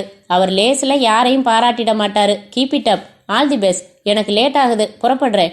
ஒரு கப் காபி சாப்பிட்டுட்டு போ யங் மேன் என்று விட்டு அவர் புறப்பட்டு ஜீப்பில் போய்விட்டார். காபி கொண்டு வந்தாள் சுரேகா. பருகிய போது நானே போட்டேன் என்றாள். நைஸ் என்று சொல்ல வேண்டியிருந்தது. வீட்டை பார்த்தேன். பெரிதாக இருந்தது, வசதியாக இருந்தது. சொந்த வீடா என்றேன். இல்ல, திருடினது என்று சொல்லிவிட்டு அவளே சிரித்து, உங்க அப்பா வாங்குற சம்பளத்துக்கு எப்படி இவ்வளவு வசதின்னு கேட்க நினைக்கிறீங்களா என்றாள். ஐயோ இல்ல என்று பொய் சொன்னேன். என் மனதை எப்படி படித்தாள் என்று ஆச்சரியப்பட்டபடி. டாடிக்கு ஷேர் மார்க்கெட்டில் இன்ட்ரெஸ்ட் உண்டு. Speculating mind. ரொம்ப கால்குலேட் பண்ணி ஷேர்ஸில் விளையாடுவார். நிறைய பேர் இவர்கிட்ட டிப்ஸு கேட்பாங்க. தினம் ஃபோனில் இதை வித்துடுங்க, அதை வாங்கிடுங்கன்னு புரோக்கருக்கு சொல்லிக்கிட்டே இருப்பார். சுரேகா, இன்னைக்கு ஒரு நாள் டிரான்சாக்ஷனில் மட்டும் எனக்கு 1.25 லட்சம் லாபம்னு சொல்லுவார். எனக்கு ஆச்சரியமாக இருக்கும். எப்படின்னு கேட்டால் விவரம் சொல்லுவார். ஆனால் எனக்கு தான் புரியாது. கொட்டாவி வரும். உங்களுக்கு இதில் இன்ட்ரெஸ்ட் உண்டா? கொஞ்சம் உண்டு. என் ஃப்ரெண்டு சப் புரோக்கராக இருக்கான். அவன் ஆஃபீஸில் டெம்பரரியாக கொஞ்ச நாள் வேலை பார்த்தேன். தப்பி தவறி கூட இதை என் டேடி கிட்ட சொல்லிடாதீங்க. ஏன்? நீங்கள் தொலைஞ்சிங்க கூப்பிட்டு உட்கார வச்சு அறுத்து தள்ளிடுவார். மரியாதை பார்த்து நடுவில் எந்திரிச்சு போக முடியாமல் தவிப்பீங்க. நான் புறப்படுறேன் மேடம் என்றேன் எழுந்து.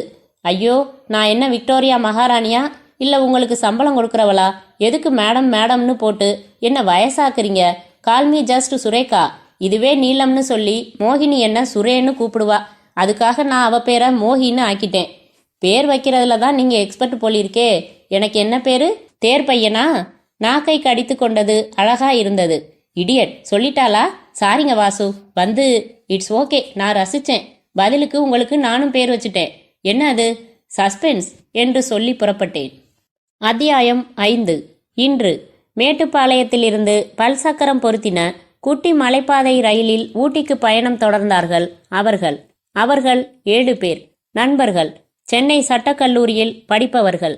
கல்லூரியில் திடீரென்று ஒரு ஸ்ட்ரைக் ஏற்பட்டு மூடிவிட்டதால் போர் அடித்து என்ன செய்வதென்று யோசித்த போது, ஊட்டியில் நம்ம மகேஷுக்கு காட்டேஜ் இருக்குன்னு சொல்லியிருந்தானே, ஒரு வாரம் ஊட்டி போய் ஜாலியாக காட்டேஜில் தங்கி என்ஜாய் பண்ணினா என்ன? மகேஷ் உடனே சம்மதித்தான்.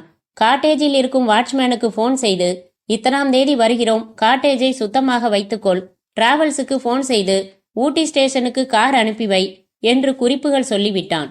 அந்த 7 நண்பர்களுடன் சென்னையில் புறப்பட்டதிலிருந்து ஒரே கும்மாளம்தான். அரட்டை கச்சேரி, சீட்டு கச்சேரி. கிதார் எடுத்து வந்தவன் வாசிக்க, மற்றவர்கள் ரயிலிலேயே எல்லோரின் தூக்கத்தையும் கெடுத்து, அங்கமுத்து தங்கமுத்து தண்ணிக்கு போனாலாம், தண்ணி குடத்தை கீழே வச்சு என்கிட்ட வந்தாலாம், ஓ பாய்லா பாய்லா பாய்லா என்று உற்சாகத்துக்கான எவர்கிரீன் பாடல்களை பாடி ஆடி ஒரே ரகளைதான்.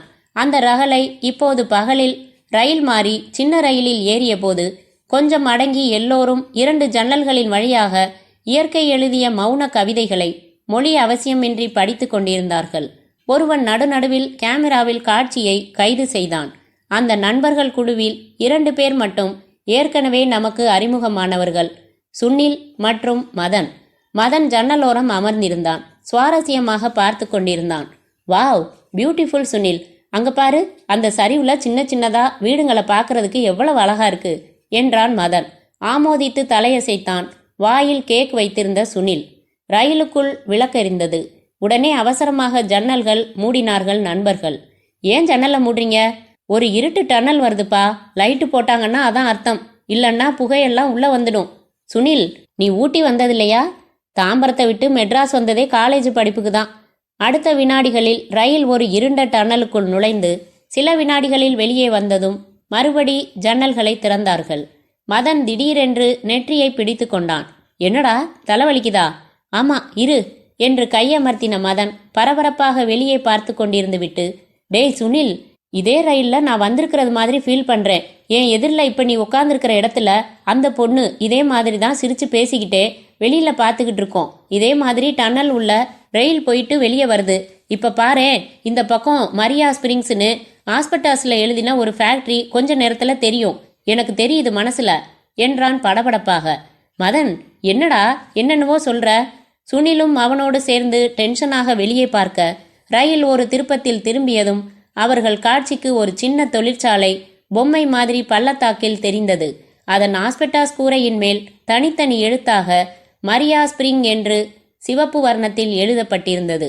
சுனில் மதனை பார்த்து உலுக்கி, என்னடா அது ஆச்சரியம், ஊட்டிக்கு நீ வந்ததே இல்ல, ஆனா எப்படி கரெக்டா சொன்ன?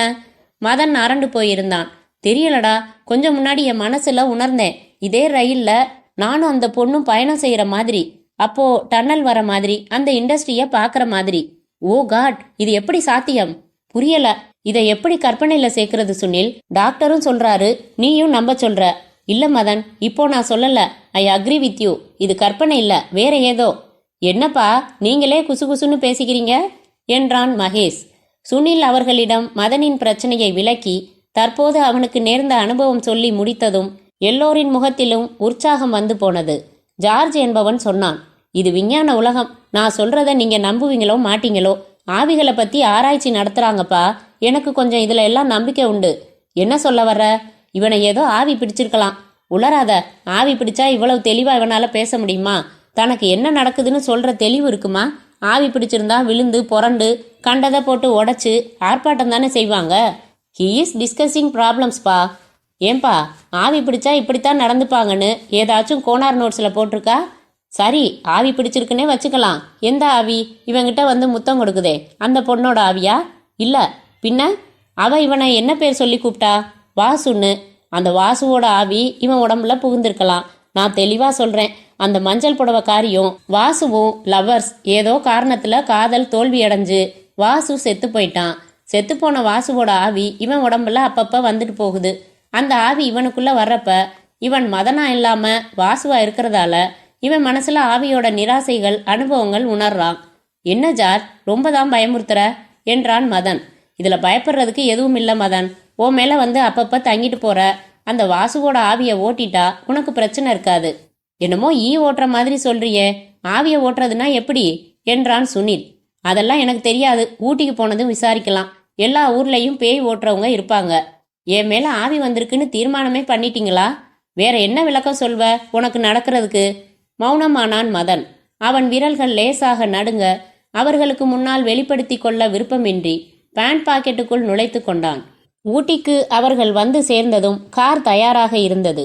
மகேஷ் மற்றும் நண்பர்கள் என்று எழுதிய அட்டையை பிடித்தபடி நின்றிருந்த டிரைவரிடம் அவர்கள் அறிமுகப்படுத்தி கொண்டு நெருக்கி அடித்து அமர்ந்து கொண்டார்கள். தொட்டபெட்டா போகும் வழியில் இருந்தது மகேஷின் அழகான காட்டேஜ். சற்று மேடான பகுதியில் அது மட்டும் தனித்திருந்தது. குட்டி பங்களா மாதிரி இருந்தது. 2 அறைகள் இருந்தன. போன் இருந்தது. வாட்ச்மேன் லியாக்கத் தாடி வைத்திருந்தான். கொஞ்சம் குண்டாயிருந்தான். அவன் ஸ்வெட்டர் சாயம் போயிருந்தது. காக்கி பேண்ட் கழுத்தில் தாயத்து தொங்கியது.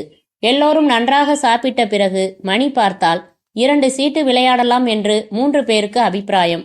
வெளியே போய் சுற்றிவிட்டு வரலாம் என்று 3 பேருக்கு அபிப்பிராயம். கொஞ்ச நேரம் தூங்கலாம் என்று ஒருவருக்கு அபிப்பிராயம். எல்லோரும் ஒரே முடிவுக்கு வர முடியாததால் அவரவர் விருப்பப்படி செயல்பட தீர்மானித்து சுனில், மதன், ஜார்ஜ் மூவரும் காரில் புறப்பட்டார்கள். பொட்டானிக்கல் கார்டன் போப்பா. கார்டனில் நுழைவுச்சீட்டு வாங்கி உள்ளே வந்தார்கள். டூரிஸ்ட் கும்பல் நிறைய இருந்தது.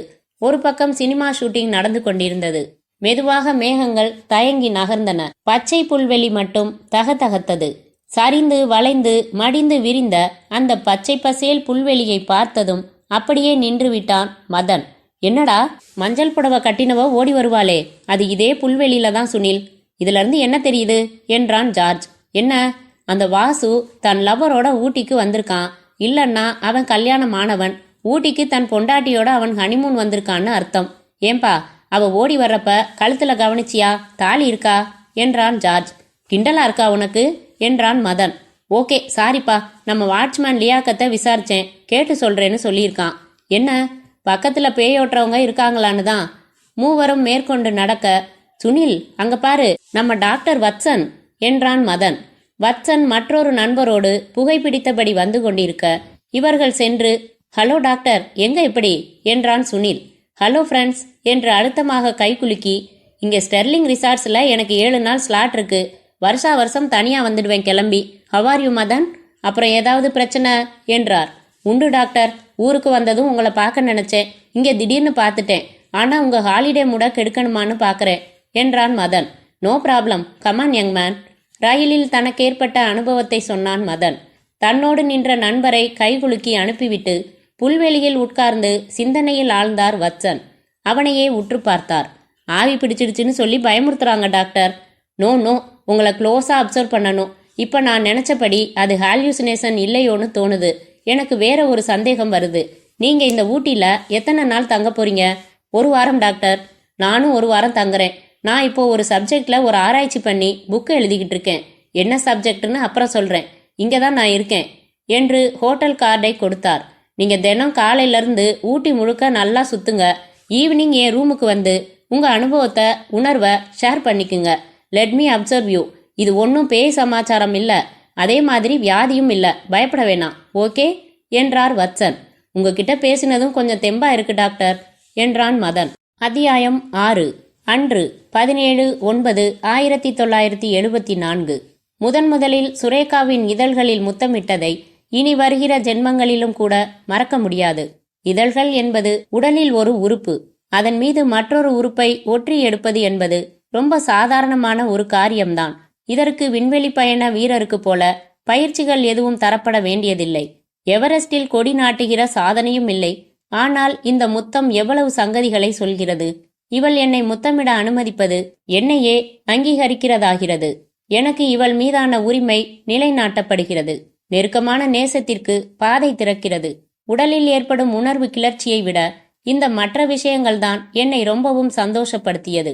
1 மாதமும் சில நாட்களும் தான். 10 அல்லது 12 சந்திப்புகள் தான். 15 அல்லது 20 முறையோதான் தொலைபேசியில் பேசிக்கொண்டிருப்போம். ஆனால் எங்கள் மனங்கள் கொஞ்சம் கொஞ்சமாக நெருங்கி காதலை பரிமாறிக்கொண்ட பிறகு இப்போது இதழ்களின் நெருக்க சங்கமம். லேடிஸ் வேலியின் எல்லையில் துவங்கும் காட்டுப்பகுதிக்குள் ஒரு சிற்றோடை தூரத்து அருவியொன்றின் வழிசல்களை சுமந்து கொண்டு சுற்றிலும் மரங்கள் சுவர்களாக, அவற்றின் விரிந்த கிளைகள் பின்னலிட்டு கூரையாக, வெளிச்சம் இடுக்கு தேடி தேடி உள்ளே கசிய, அங்கேதான் வழக்கமாக நாங்கள் வந்து மனம் விட்டு பேசி மகிழ்வோம். எஸ்டேட்டில் 3 பகுதிகள் என்பதால் நான் எங்கே இருக்கிறேன் என்று யாரும் தேடுவதில்லை. கொஞ்ச நேரம் நின்று அலுவல்களை துவக்கி வைத்துவிட்டு இங்கே வந்துவிட்டால் போனில் சொன்னபடி வந்து காத்திருப்பாள் சுரேகா. பேச்சு பேச்சு, சுகமான பேச்சு. முதலில் எதிரெதிராக அமர்ந்து, பிறகு அருகருகாக அமர்ந்து, பிறகு உரசியபடி அமர்ந்து, அப்புறம் மடி மீது படுத்து, இப்போது முத்தமிட்டு பிரிந்து, Sureka I love you so much என்றேன் அவளை கட்டி அணைத்தபடி. போதுங்க விடுங்க என்று சினுங்கி விலகாமல் அவள் என்னை மேலும் இறுக்கமாக அணைத்து கொண்டு, Vasu please I want 1 more kiss என்று கண்கள் கிறங்கினாள். மீண்டும் அவள் இதழ்களில் முத்திரை பதித்து நிமிர்ந்து பெருமூச்சு விட்டேன். அணைப்பு விலகவில்லை. எங்க அப்பா கிட்ட சொல்லிட்டேன் தெரியுமா வாசு? நிஜமா? 4 நாள் முன்னாடி சொன்னேன். என்ன சொன்ன? ஐ லவ் வாசு டாடின்னு தான். என்ன சொன்னாரு? கைக்குலுக்கி பெஸ்ட் செலக்ஷன்னு சொன்னாரு. இவ்வளவு மெதுவா சொல்ற? இன்னைக்கு பார்த்ததுமே சொல்லணும்னு நினைச்சேன். ஆனா இன்னைக்கு நீங்க தான் என்ன பேசவே விடாம வேற மூட்ல இறங்கிட்டீங்களே. உங்க அப்பா தடையா நிப்பாரோன்னு நான் ரொம்பவும் பயந்திருந்தேன். எனக்கு முதல்லயே தெரியும் அவர் நம்ம லவ்வ ஆதரிப்பாருன்னு. நான் உற்சாகத்தின் உச்சத்தில் என் பைக்கில் இருந்து டூல்ஸ் கிட் எடுத்து வந்து அந்த ஓடைக்கு அருகில் இருந்த பெரிய பாறையில் செதுக்க துவங்கினேன். ஏய் என்ன எழுதுறீங்க? கல்வெட்டாக்கும். ஷூ பேசாமரு, முடிச்சதும் படி. எழுத்தெழுத்தாக செதுக்கி முடித்ததும் சுரேகா வாய் விட்டு படித்தாள். சுரேகாவை நான் முதலாக முத்தமிட்ட நாள் 17/9/1974. காதலுடன் வாசு. சி இதையெல்லாமா போய் செதுக்குவாங்க? யாராச்சும் பார்த்தா என்றாள். பார்க்கட்டுமே, வாசுன்னு ஒரு காதலன் சுரேகாங்கிற காதலிய இந்த இடத்துல தான் வச்சு முதலா முத்தம் கொடுத்தான்னு பிற்கால சந்ததிகள் தெரிஞ்சுக்கட்டுமே என்றேன். ரொம்ப அவசியம்தான் என்றாள். அப்புறம் ஒரு விஷயம், நீங்க கோச்சுக்க கூடாது வாசு, பொறுமையா கேட்கணும். அதாவது எங்க அப்பாவுக்கு ஒரே பொண்ணு இல்லையா, ரொம்ப பாசமா வளர்த்துட்டாரு. எனக்கும் சின்ன வயசுலயே அம்மா போயிட்டதால அவர் மேல ரொம்ப பாசம். கல்யாணத்துக்கு அப்புறம் நான் பிரிஞ்சு இருக்க போறத அவர் விரும்பல. என்னாலையும் அவரை பிரிஞ்சு இருக்க முடியாது வாசு.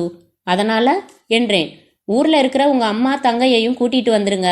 எல்லாரும் இங்க எங்க பங்களால இருப்போம். அதாவது நான் வீட்டு மாப்பிள்ளையா இருக்கணுமா? உங்களுக்கு எந்த விதத்திலையும் கௌரவ குறைச்சல் ஏற்படாது வாசு. உங்க மேல அப்பாவுக்கு ஏற்கனவே பிரியம். என்ன நீங்க கட்டிக்கிறதால தாங்குவாரு. எல்லா சொத்தும் எனக்கு தானே வரப்போகுது. உங்களுக்கு பிரியம் இருந்தா எஸ்டேட் வாங்கி தரேன்னு சொல்றாரு. இல்ல ஏதாச்சும் பிசினஸ் செய்யணும்னாலும் ஆரம்பிச்சு தரேன்னு சொல்றாரு. எனக்கு கொஞ்சம் அவகாசம் கொடு சுரேகா. இதுல நான் மட்டும் முடிவெடுக்க முடியாது. ஊருக்கு போய் எங்க அம்மாவையும் கலந்தாலோசிக்கணும். அவங்க காதலுக்கு எதிர்ப்பு சொல்ல மாட்டாங்க. ஆனா இப்படி வீட்டு மாப்பிள்ளையா போறதுக்கு சம்மதிப்பாங்களான்னு தெரியல.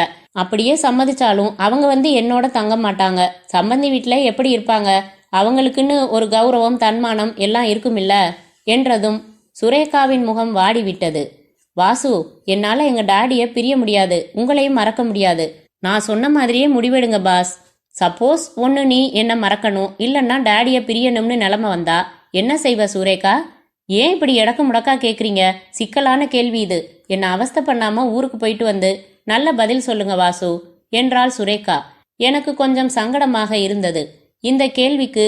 அப்படி ஒரு நிலைமை வந்தா எனக்கு நீங்களும் நம்ம காதலும் தான் முக்கியம் என்று உணர்ச்சி பூர்வமாக பதில் சொல்வாள் என்று எதிர்பார்த்தேன். ஆனால் அவள் நடுவுகிறாள். காதலை விட இவள் மனதில் பாசத்திற்கு இடம் அதிகம்தான். தாயில்லாத பெண்ணை இரட்டை பாசத்துடன் வளர்த்திருக்கிறார் அல்லவா? ஊருக்கு செல்ல வேண்டும், அம்மாவிடம் மனம் விட்டு பேச வேண்டும். தங்கை ராஜியின் திருமணம் முடிக்காமல் நீ செய்து கொள்வது நியாயமா என்று கேட்பார்களோ? அத்தியாயம் 7. இன்று நண்பர்கள் 7 பேரும் ரேஸ் கோர்ஸில் கேலரியில் உட்கார்ந்திருந்தார்கள். ஜார்ஜ் ஒருவனுக்கு மட்டும் ரேஸ் பற்றி தெரிந்திருந்தது. அவன் போய் 100 ரூபாய்க்கு பந்தய டிக்கெட்டுகளை வாங்கி வந்து மற்றவர்களுக்கு ரேஸ் பற்றி விளக்கம் கொடுத்து கொண்டிருந்தான். நிறைய பேர் பைனாகுலர்ஸ் எடுத்து வந்திருந்தார்கள். டிப்ஸ் புத்தகம் வைத்து தனக்குள் பேசிக்கொண்டு கணக்குகள் போட்டு கொண்டிருந்தார்கள். ஒளிபெருக்கியில் சொல்லப்பட்ட அறிவிப்புகள் எதுவும் மதனுக்கு புரியவில்லை. முதல் ரேஸில் குதிரைகள் ஓடத் துவங்க எல்லோரும் குதிரைகளை பார்க்க விதவிதமாக கத்துகிற மனிதர்களைத்தான் அவன் பார்த்தான். ஒரு ரேஸ் 80 நிமிடங்களில் முடிந்துவிட்டது. அடுத்த ரேஸ் துவங்குவதற்கு நிறைய நேரமானது. சுனிலுக்கும் போர் அடித்து போய், மதன், இவனுங்க ரேஸ் பார்க்கட்டும், பக்கத்துல தான் லேக் இருக்கு, நாம நடந்து போய் போட்டிங் போயிட்டு வரலாமா என்றான். நானே உன்னை கூப்பிடலாம்னு இருந்தேன் என்று எழுந்து கொண்டு விட்டான் மதன். மற்றவர்களிடம் சொல்லிவிட்டு வெளியே வந்து ஆளுக்கு ஒரு சிகரெட் பிடித்தபடி இருவரும் நடக்க துவங்கினார்கள். சாலை ஈரமாக இருந்தது. வானம் கொஞ்சம் இரக்கம் வைத்து வெளிச்சம் வைத்திருந்தது. பஸ் ஸ்டாண்டில் கூட்டமாக இருந்தது. நடந்து கொண்டிருந்த மதன் சட்டென்று நின்றான். அவன் பார்வை நிலை குத்திய இடத்தை பார்த்தான் சுனில். ஒரு மாடி கட்டிடத்தில் லைலா போட்டோ ஸ்டூடியோ என்று எனாமல் போர்டு மாட்டியிருந்தது. அவன் தோளில் கை வைத்து அசைத்த சுனில், என்னடா என்றான். சுனில், இந்த ஸ்டூடியோவுக்கு நான் ஏற்கனவே வந்த மாதிரி ஒரு ஃபீலிங். நானும் அந்த பொண்ணுமா வந்து போட்டோ எடுத்துக்கிட்டு இருக்கோம். அதுவும் எப்படி, பக்கத்துல நின்னு அவ தோல்ல கை போட்டு போட்டோ எடுக்கிற சமயத்துல சட்டுன்னு நான் அவளுக்கு முத்தம் கொடுத்த மாதிரி எல்லாம் ஞாபகம் வருதுடா என்றான் மதன் பதட்டத்துடன். மை குட்னஸ் என்றான் சுனில். வா போய் விசாரிக்கலாம். நீ சொல்றது நிஜமா எப்பயாவது நடந்திருந்தா அப்படி ஒரு போட்டோ இங்க இருக்கணும் இல்லையா? எப்ப எடுத்ததுன்னு ஞாபகம் வருதா? இல்ல, ஆனா எங்களை போட்டோ பிடிச்சவருக்கு தலையும் மீசையும் முழுக்க வெளுத்து போயிருக்கும்னு தோணுது. வா விசாரிக்கலாம். 2 பேரும் கட்டிடத்தின் சைடில் இருந்த படிகள் ஏறி மாடியில் அந்த லைலா போட்டோ ஸ்டூடியோவுக்கு வந்தார்கள். ரொம்பவும் நவீனமாக இருந்தது. ஒரு இளைஞன் காலர் பட்டனில் மேஜிக் காட்டுகிற ஆசாமி மாதிரி கருப்பு பட்டாம்பூச்சி எல்லாம் வைத்துக்கொண்டு, எஸ், போட்டோ எடுக்கணுமா என்றான். அவன் மட்டும்தான் இருந்தான். எக்ஸ்கியூஸ் மீ, நாங்கள் மெட்ராஸ் லா காலேஜ் ஸ்டூடெண்ட்ஸ், சும்மா டூர் மாதிரி வந்தோம். இங்க தலையும் மீசையும் முழுக்க நரைச்சு போன ஒருத்தர் இருக்காரா என்றான் சுனில். இப்ப இல்லைங்க, அவர் இறந்து போய் 8 வருஷம் ஆச்சு.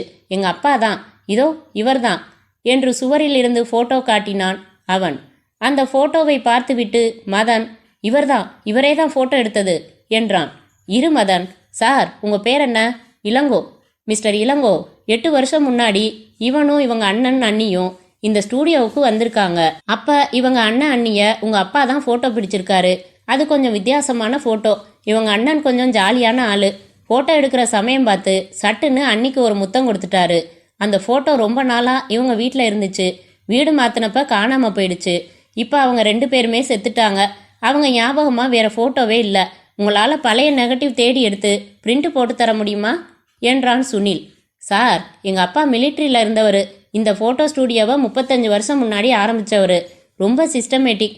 என்கிட்ட கேட்ட மாதிரி வேற யாருக்கிட்டையாவது போய் 8 வருஷம் முன்னாடி எடுத்த போட்டோ இப்ப வேணும்னு கேட்டா உங்களை முறைப்பாங்க. ஆனா என்னால தர முடியும். தேதி சொல்லுங்க.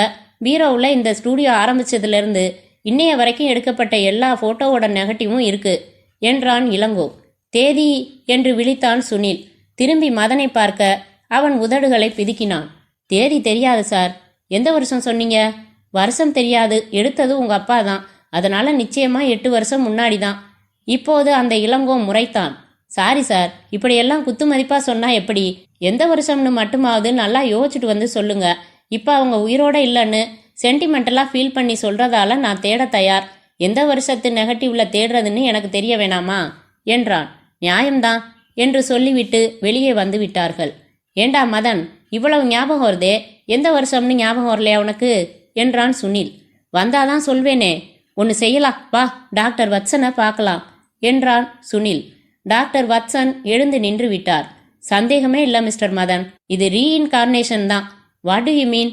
மதன், நான் இப்ப என்ன யூகிக்கிறேன்னா, நீங்க அந்த வாசு இல்ல, அவனோட மறுபிறவி. உங்களுக்கு போன ஜென்மத்துல நீங்க வாசுவா இருந்தப்ப ஏற்பட்ட அனுபவங்கள் தான் மைண்ட்ல வருது. இது ரொம்ப அபூர்வமா சில பேருக்கு மட்டுமே நிகழ்றது.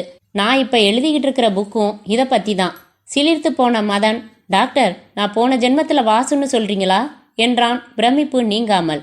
உங்களுக்கு நடக்கிற அனுபவங்களை வச்சு பார்த்தா அப்படித்தான் யூகம் பண்ண வேண்டியிருக்கு. அந்த பொண்ணு யாரு, அந்த வாசு யாரு? இப்போ உங்களை விட எனக்கு ஆர்வம் அதிகமாயிடுச்சு. அவங்க 2 பேரும் போட்டோ நெகட்டிவா லைலா போட்டோ ஸ்டூடியோல இருக்காங்க டாக்டர் என்றான் சுனில். அப்போது தொலைபேசி ஒலித்து doctor, hello doctor Vatsan here. Yes, estate எந்த பக்கம்? லேடிஸ் வேலியா அப்படின்னு ஒரு ஊரா? லொகேஷன் நல்லா இருக்குமா? ஃபாரஸ்ட் ஏரியா ஆரம்பிக்குதுன்னு சொல்றீங்க, பயமா இருக்கே. என்கிட்ட கார் இருக்கு, நீங்க அட்ரஸ் சொல்லுங்க, நான் பார்த்துட்டு வந்து முடிவு சொல்றேன் என்ற டாக்டர் ஒரு விலாசம் எதிர்முனையில் சொல்லப்பட ஒரு காகிதத்தில் அதை குறித்து கொண்டு வைத்தார். இவர்களிடம், இங்க சின்னதா ஒரு எஸ்டேட் வாங்கலாமான்னு யோசனை. 2-3 புரோக்கர்ஸ் தினம் ஒரு இடம் சொல்றாங்க, எனக்கு எதுவும் மனசுக்கு பிடிக்கல என்று திரும்பிய டாக்டர் தன் நெற்றியை பிடித்து கொண்ட மதனிடம், வாட் ஹேப்பன் என்றார். டாக்டர், என்ன ஊர் பேர் சொன்னீங்க? லேடிஸ் வேலி. பேரே புதுமையா இருக்கு. ஊட்டியிலிருந்து 18 கிலோமீட்டர் தள்ளி இருக்குதான். எனக்கு அந்த ஊரோட பஸ் ஸ்டாப் இப்ப மனசுல வந்துட்டு போச்சு டாக்டர். ஒரே ஒரு போர்டு மட்டும் இருக்கும். போர்டுல இங்கிலீஷ்லையும் தமிழ்லையும் லேடிஸ் வேலின்னு போட்டிருக்கோம். பஸ் ஸ்டாப்புன்னு எழுதின போர்டு ஒன்று நிறுத்தி வச்சிருக்கோம். பக்கத்துல ஒரே ஒரு சின்ன பழைய கட்டிடம். அந்த கட்டடம் மேல சிமெண்ட் பிளாக்லயே முத்துவேல் பில்டிங்னு போட்டிருக்கோம். ஒரே ஒரு டீ கடை இருக்கும். இதெல்லாம் இப்ப என் மனசுல போட்டோ பிடிச்ச மாதிரி இருக்கு டாக்டர் என்றான் மதன். கமான், நாம லேடிஸ் வேலி உடனே போறோம் என்று எழுந்து விட்டார் டாக்டர் வத்சன். அத்தியாயம் 8. அன்று 25/9/1974. என் ராஜியா, அம்மா சொன்னபோது என்னால் நம்பவே முடியவில்லை. வீட்டில் போர் அடிக்கிறது என்று தையல் கிளாஸிற்கு போய் வந்து கொண்டிருந்தவள் காதலிக்கிறாளாம். எனக்கு கோபம் இல்லை, ஆச்சரியம் மட்டும்தான். ஆனால் அம்மாவுக்கோ அநியாயத்திற்கு கோபம் வந்து அவளை அடித்து, அதனால் அவள் மனம் வெறுத்து தூக்குமாட்டி கொள்ள போய் பக்கத்து வீட்டுக்காரர்கள், எதிர்த்த வீட்டுக்காரர்கள் எல்லோருமாக சேர்ந்து கதவை உடைத்து கொண்டு உள்ளே போய் காப்பாற்றியிருக்கிறார்கள். இவ்வளவு நடந்திருக்கிறது. அம்மாவோ தங்கையோ எனக்கு தெரிவிக்கவில்லை. அம்மா தந்தி கொடுப்பதாக இருந்தாலாம், ராஜிதான் தடுத்து விட்டாளாம். அசடு, காதலிக்கிறது கொலைபாதகம்னு அம்மா மாதிரியே நானும் நினைப்பேனா ராஜி? உனக்கு பொருத்தமான துணையை தேர்ந்தெடுக்கிற பக்குவம் இருக்காங்கிறது தான் என்னோட கவலை. சொல்லு, யார் அந்த பையன்? நல்ல பையனா எனக்கு பட்டுச்சுன்னா கோயில்ல வச்சு அடுத்த முகூர்த்தத்திலேயே கல்யாணம் முடிச்சிட்டு அப்புறம் நான் ஊருக்கு போறேன் என்று நிதானமாக அவளிடம் பேசினேன். சொன்னாள். அவர் பெயர் மணிகண்டன். பேங்கில் 1000க்கு மேல் சம்பளம் வாங்குகிறவர். மாநிறம்தான். ஆனால் அழகாயிருப்பார், அன்பாய் பேசுவார். விலாசம் வாங்கி கொண்டு நான் அந்த மணிகண்டனை போய் பார்த்தேன். பேங்கில் மேனேஜரிடம் பர்மிஷன் சொல்லிவிட்டு என்னை பக்கத்து ஹோட்டலுக்கு அழைத்து வந்து பேசின அவனை முதல் பார்வையிலேயே எனக்கு பிடித்து விட்டது. ஆனால் விஷயத்த சுமூகமா வீட்டில் தெரிவிச்சு சம்மதம் வாங்கி கல்யாணம் செஞ்சுக்க நினைச்சேன். ஆனா ராஜி அவங்க அம்மா சத்தம் போட்டாங்கன்னு தூக்கு மாட்டிக்க போனதுல எல்லாருக்கும் விஷயம் தெரிஞ்சு போச்சு. நான் பேரண்ட்ஸ் கண்ட்ரோல்ல வளர்ந்தவன், கூட்டு குடும்பம். எங்க அப்பா வார்த்தை மீறி நடக்கிறதில்ல. அவருக்கு ராஜி அவ்வளவா பிடிக்கல. நான் ஆசைப்பட்டுட்டதால பாதி மனசோட கல்யாணத்துக்கு சம்மதிக்கிறாரு. ஆனா அவர் சில விஷயங்கள் உங்ககிட்ட பேச விரும்புறாரு என்றான் மணிகண்டன்.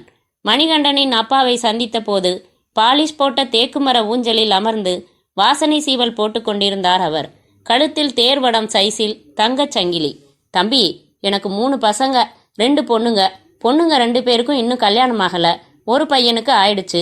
பெங்களூர் சம்பந்தி 20,000 ரொக்கமா கொடுத்து நகையோ ஸ்கூட்டரோ எப்படி வேணாலும் வாங்கிக்கங்கன்னு சொல்லிட்டாரு. எப்போ? 2 வருஷம் முன்னாடி. ஆனா நான் இப்போ கூட்டி கேட்கல. இவன் 2ஆம் பையன், இவனுக்கும் அதே 20,000 செஞ்சிடுங்க. எனக்கு தூக்கி வாரி போட்டது. 20,000மா? எனக்கு இப்போது மாதச் சம்பளமே 500 ரூபாய்தான். அதில் செலவு போக நிற்பது 400 ரூபாய்தான். வீட்டில் சேமிப்புகள் அதிகம் இல்லை. நான் கெஞ்சினேன். அவர் ஒப்புக்கொள்ளவில்லை.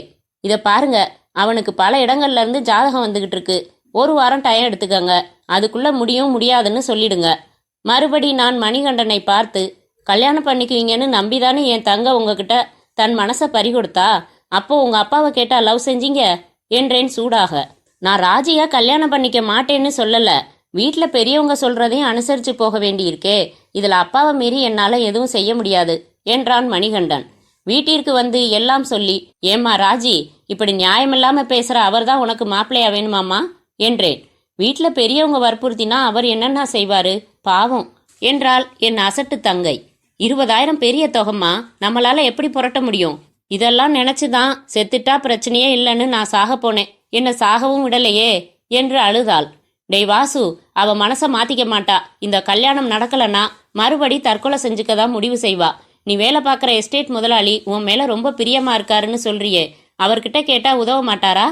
பிச்சை எடுக்க சொல்றியா? கையேந்தி கடன் மாதிரி வாங்கே, திருப்பி கட்டிடலாம். எப்படிம்மா? நம்மால திருப்பி கட்டக்கூடிய தகுதி இருந்தாதான் கடன் வாங்க முடியும் என்றேன் நான். வீடு அமைதியில் ஆழ்ந்தது. என் முதலாளி உதவுவார். ஆனால் இவ்வளவு பெரிய தொகையை தூக்கி கொடுப்பாரா? 1000 2000 என்றால் பரவாயில்லை, 20,000 எதிர்பார்ப்பதும் நியாயமா? சுரேகாவின் அப்பாவிடம் விபரமாக பேசினால் அடுத்த வினாடியே பிரச்சனை தீர்ந்துவிடும். 2 100 ரூபாய் கட்டுகளை தூக்கி போட்டு, போய் தங்கை கல்யாணத்தை முடித்துவிட்டு வாருங்கள், மேற்கொண்டும் வேண்டுமா என்பார். ஆனால் அப்படி அவரிடம் பணம் வாங்கினால் அவரின் வீட்டு மாப்பிள்ளையாக நான் இருக்க அது ஒரு எழுதாத ஒப்பந்தத்தில் கையெழுத்திட்ட மாதிரியாகிவிடும். என்னதான் சொத்து வருகிறது என்றாலும் வீட்டோடு மாப்பிள்ளையாக இருப்பது கௌரவத்திற்கு இழுக்குதான். கொஞ்ச நாளைக்கு கௌரவம் குறையாது, போக போக தேயும், கடைசியில் காணாமல் போய்விடும். நான் சுரேகாவையும் அவள் அப்பாவையும் எப்படியாவது பேசி தனி குடித்தனத்திற்கு சம்மதிக்க செய்ய வேண்டும் என்று நினைத்து கொண்டிருக்கும் சூழ்நிலையில் அவரிடம் பணம் வாங்குவதா? யோசித்து பார்த்தபோது என் முதலாளி பாஸ்கர குப்தாவிடமே பண உதவி கேட்டு பார்க்கலாம் என்று பட்டது. இதை பாரு ராஜி, இவன் தான் உன் புருஷன்னு மனசுல எழுதிட்ட. இனிமே மாத்துறது கஷ்டம். நான் புறப்படுறேன். ஊருக்கு போயிட்டு எப்படியும் 20,000 பணத்தோட வரேன். சந்தோஷமா இரு. என்னால பணம் ஏற்பாடு பண்ண முடியும்னு தோணுது. அவளுக்கு ஆறுதல் சொல்லிவிட்டு எஸ்டேட்டுக்கு புறப்பட்டேன். 27/9/1974. பாஸ்கரகுப்தாவின் மனதில் இப்படி ஒரு எண்ணம் இருக்கும் என்று நான் எதிர்பார்க்கவே இல்லை. நான் என் தங்கையின் கல்யாண சூழ்நிலையை விளக்கி சொன்னதும் ரொம்ப நேரம் அமைதியாக இருந்துவிட்டு பிறகு, வாசுதேவ், எனக்கு மோகினி தவிர இன்னொரு பொண்ணு இருக்கான்னு உனக்கு தெரியுமா என்றார். கேள்விப்பட்டேன் சார். கொஞ்சம் மைண்டு சரியில்லாம ஹைதராபாத்தில் ஒரு ஆஸ்பத்திரியில் 2 வருஷமா ட்ரீட்மெண்ட் எடுத்துக்கிட்டு இருக்கிறதா சொன்னாங்க. விசாரிச்சா உங்களுக்கு சங்கடமா இருக்கும்னு நான் விசாரிக்கல. அவ இப்ப கொஞ்சம் தேவலாம் வாசு. வீட்டில் வச்சுக்க முடியாத நிலைமை ஏற்பட்டதால தான் ஆஸ்பத்திரியில் சேர்த்தோம். இப்போ வீட்டில் வச்சுக்க முடியும்னு டாக்டர் சொல்றாரு. முழுமையா கியூர் ஆகணும்னா அவளுக்கு கல்யாணம் பண்ணி வச்சு குடும்ப வாழ்க்கையில ஈடுபடுத்துறது நல்லதுன்னு சொல்றாரு. நேரா கேட்டுடுறேன். 20,000 பெரிய தொகைன்னு உனக்கே தெரியும்.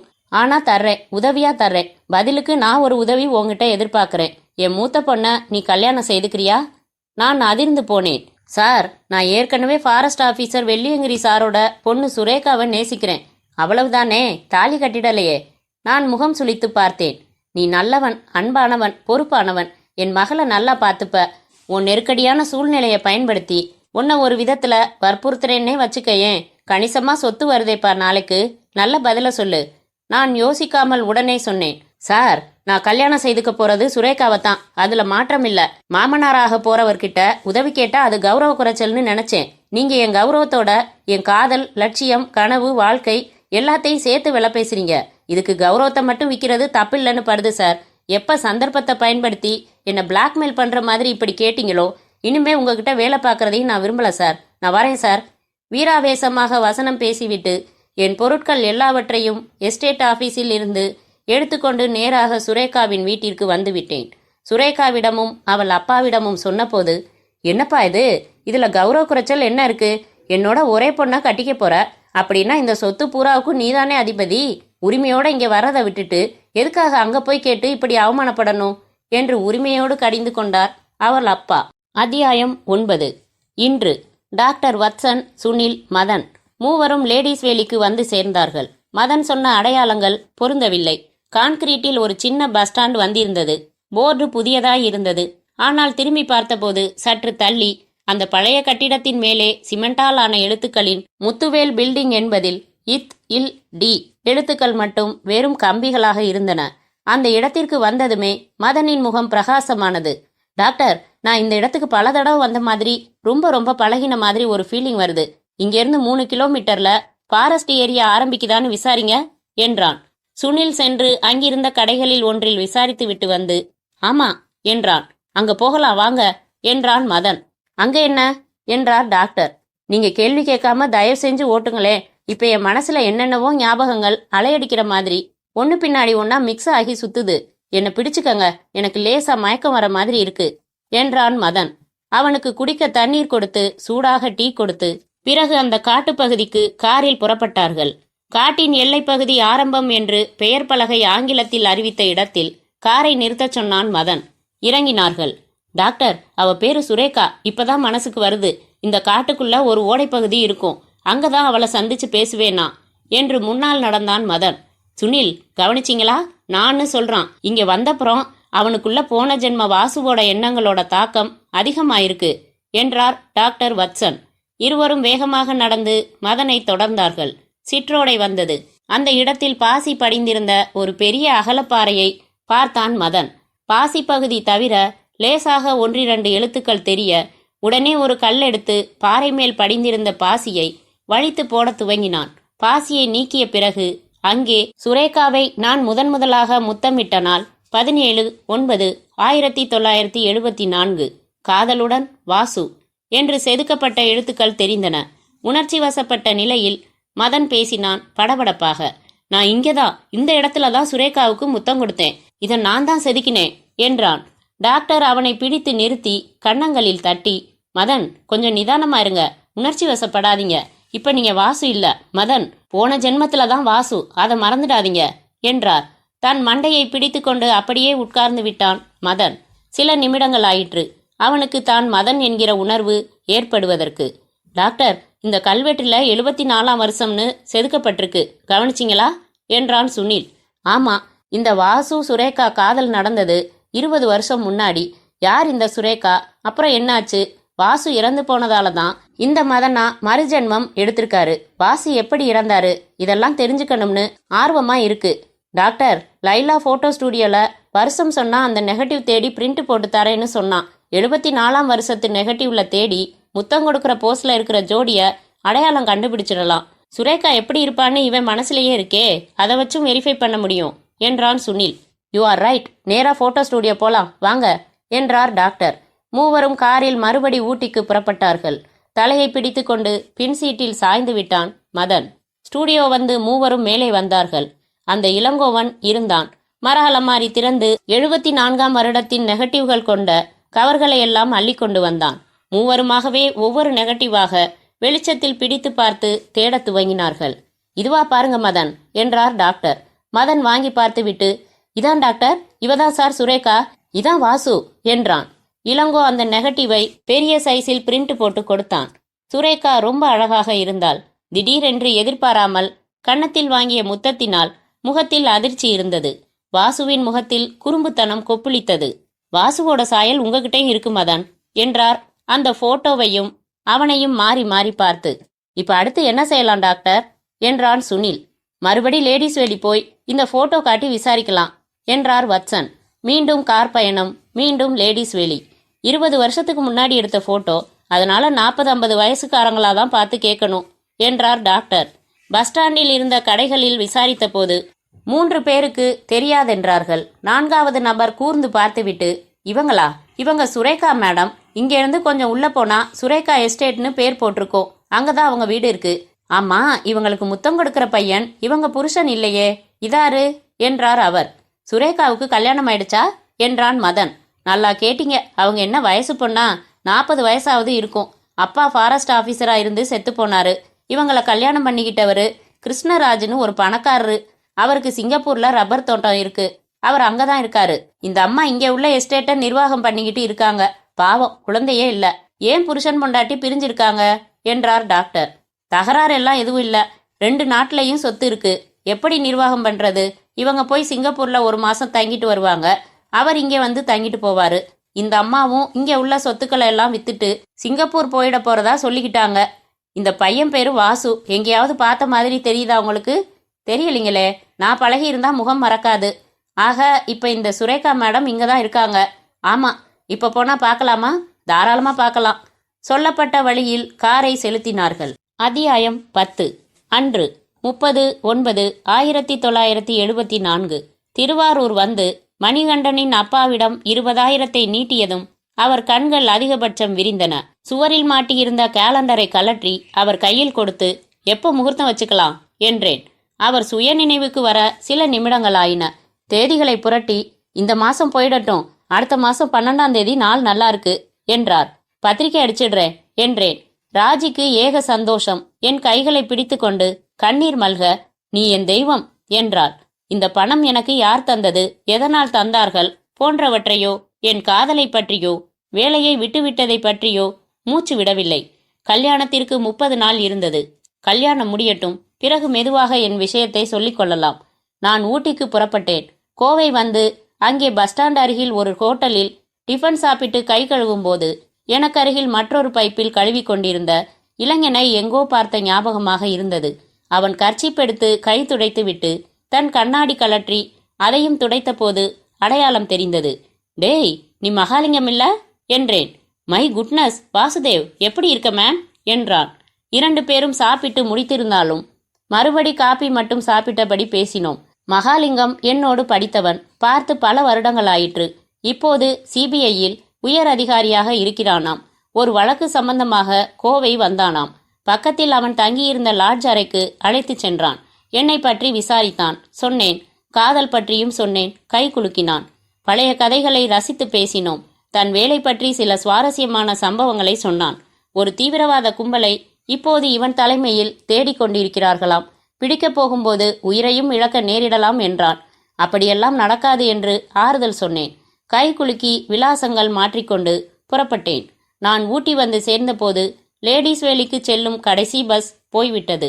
ராத்திரி மணி 9. இனி காலையில்தான் பஸ். நான் வரும் நேரம் தெரிவித்திருந்தால் சுரேகா கார் அனுப்பியிருப்பாள். இந்த மாதிரி சந்தர்ப்பங்களில் அந்த பக்கமாக போகிற வண்டிகளை விசாரித்து லிஃப்ட் கேட்பது வழக்கம். பஸ் ஸ்டாண்டில் நின்று விசாரித்து பார்த்தேன். எந்த வண்டியும் கிடைக்காததால் கடைசி பட்சமாக ஒரு டாக்ஸியை அமர்த்தி கொள்ள வேண்டியதாயிற்று. அநியாயமாய் கேட்டான். வேறு வழியில்லை. டாக்ஸி ஓடத் துவங்கியது. இருட்டு, பனி வேறு. கார் நிதான வேகத்தில் ஏற்றப்பாதையில் தம் கட்டி ஏறியது. லேடிஸ் வேலிக்கு 1 கிலோமீட்டர் இருக்கும்போது டபார், டாக்ஸியின் டயர் பஸ்ட் ஆகிவிட்டது. என்னையாது? சரி, ஸ்டெப்னி எடுத்து மாத்து என்றேன். சாரி சார், ஸ்டெப்னி இல்லை சார். அப்போ என்ன பண்ணுறது? எதிரில் வர வண்டியில் டயரை கழட்டிட்டு போய் ஊட்டியில் வேற டியூப் போட்டு மாட்டி எடுத்துக்கிட்டு வரணும் சார். நாளைக்கு தான் முடியும். நீ எப்படியோ போ, இன்னும் ஒரே 1 கிலோமீட்டர் தான், நடந்தே போய்க்கிறேன் என்றேன். என் பெட்டி திறந்து ஸ்வெட்டர் மேல் மற்றொரு ஸ்வெட்டர் போட்டு சால்வை வேறு போர்த்தி ஒரு டார்ச் லைட் எடுத்துக்கொண்டு பெட்டியை தூக்கி கொண்டு நடக்க துவங்கினேன். முகத்தில் அடித்த குளிர்காற்று முட்களால் குத்தினது போல அரைந்தது. உதடுகள் துடித்தன. நிதானமாக நடந்தேன். ஏற்றப்பாதை என்பதால் கொஞ்ச தூரத்திலேயே களைத்து போய்விட்டது. பாதையோரம் ஒரு உருட்டுப்பாறை கிடக்க என்னை ஆசுவாசப்படுத்தி கொள்ள கொஞ்ச நேரம் அதில் அமர்ந்தேன். குளிர் பயங்கரமாக என்னை பதம் பார்த்தது. இதுபோல இந்த நேரத்தில் வெளியே மாட்டிக்கொண்டதே இல்லை. திரும்பி பார்த்தபோது ஒரு இரக்கத்தில் சற்று தள்ளி ஒரு கேம்ப் ஃபயர் தெரிந்தது. யாரோ நெருப்பு மூட்டி குளிர் காய்ந்து கொண்டிருக்கிறார்கள் என்று புரிந்தது. 10 நிமிடம் அங்கே போய் உடம்பை கதகதப்பாக்கி கொண்டால்தான் மேற்கொண்டு நடக்க முடியும் என்று தோன்றியது. மின்சார விளக்கும் இல்லை, நிலவு வெளிச்சமும் இல்லை. இருட்டு, பனி, தூரத்தில் தெரியும் நெருப்பு சுடர்களை குறிவைத்து மெதுவாக நடந்தேன். என் டார்ச் லைட்டில் பேட்டரி டவுன் ஆகி எரிய மறுத்தது. நான் மெதுவாக அந்த நெருப்பை நெருங்கின போது மதமதப்பாக 3-4 உருவங்கள் தெரிந்தன. குரல்கள் கேட்டன. ஒரு குரல் கேட்ட குரலாய் தெரிந்தது. இன்னும் நெருங்க இருட்டுருவங்கள் தெரிந்தன. அட, இப்போது பேசிக் கொண்டிருப்பவர் சுரேகாவின் அப்பா வெள்ளியங்கிரி ஆயிற்றே. அவர் குரலேதான். அவர் இங்கே இந்த காட்டுப்பகுதியில் என்ன செய்கிறார்? கூட இருப்பவர்கள் யார்? என்ன பேசுகிறார்? ஒரு முரட்டு மரம் தென்பட அதன் பின்னால் நின்று கவனித்தேன்.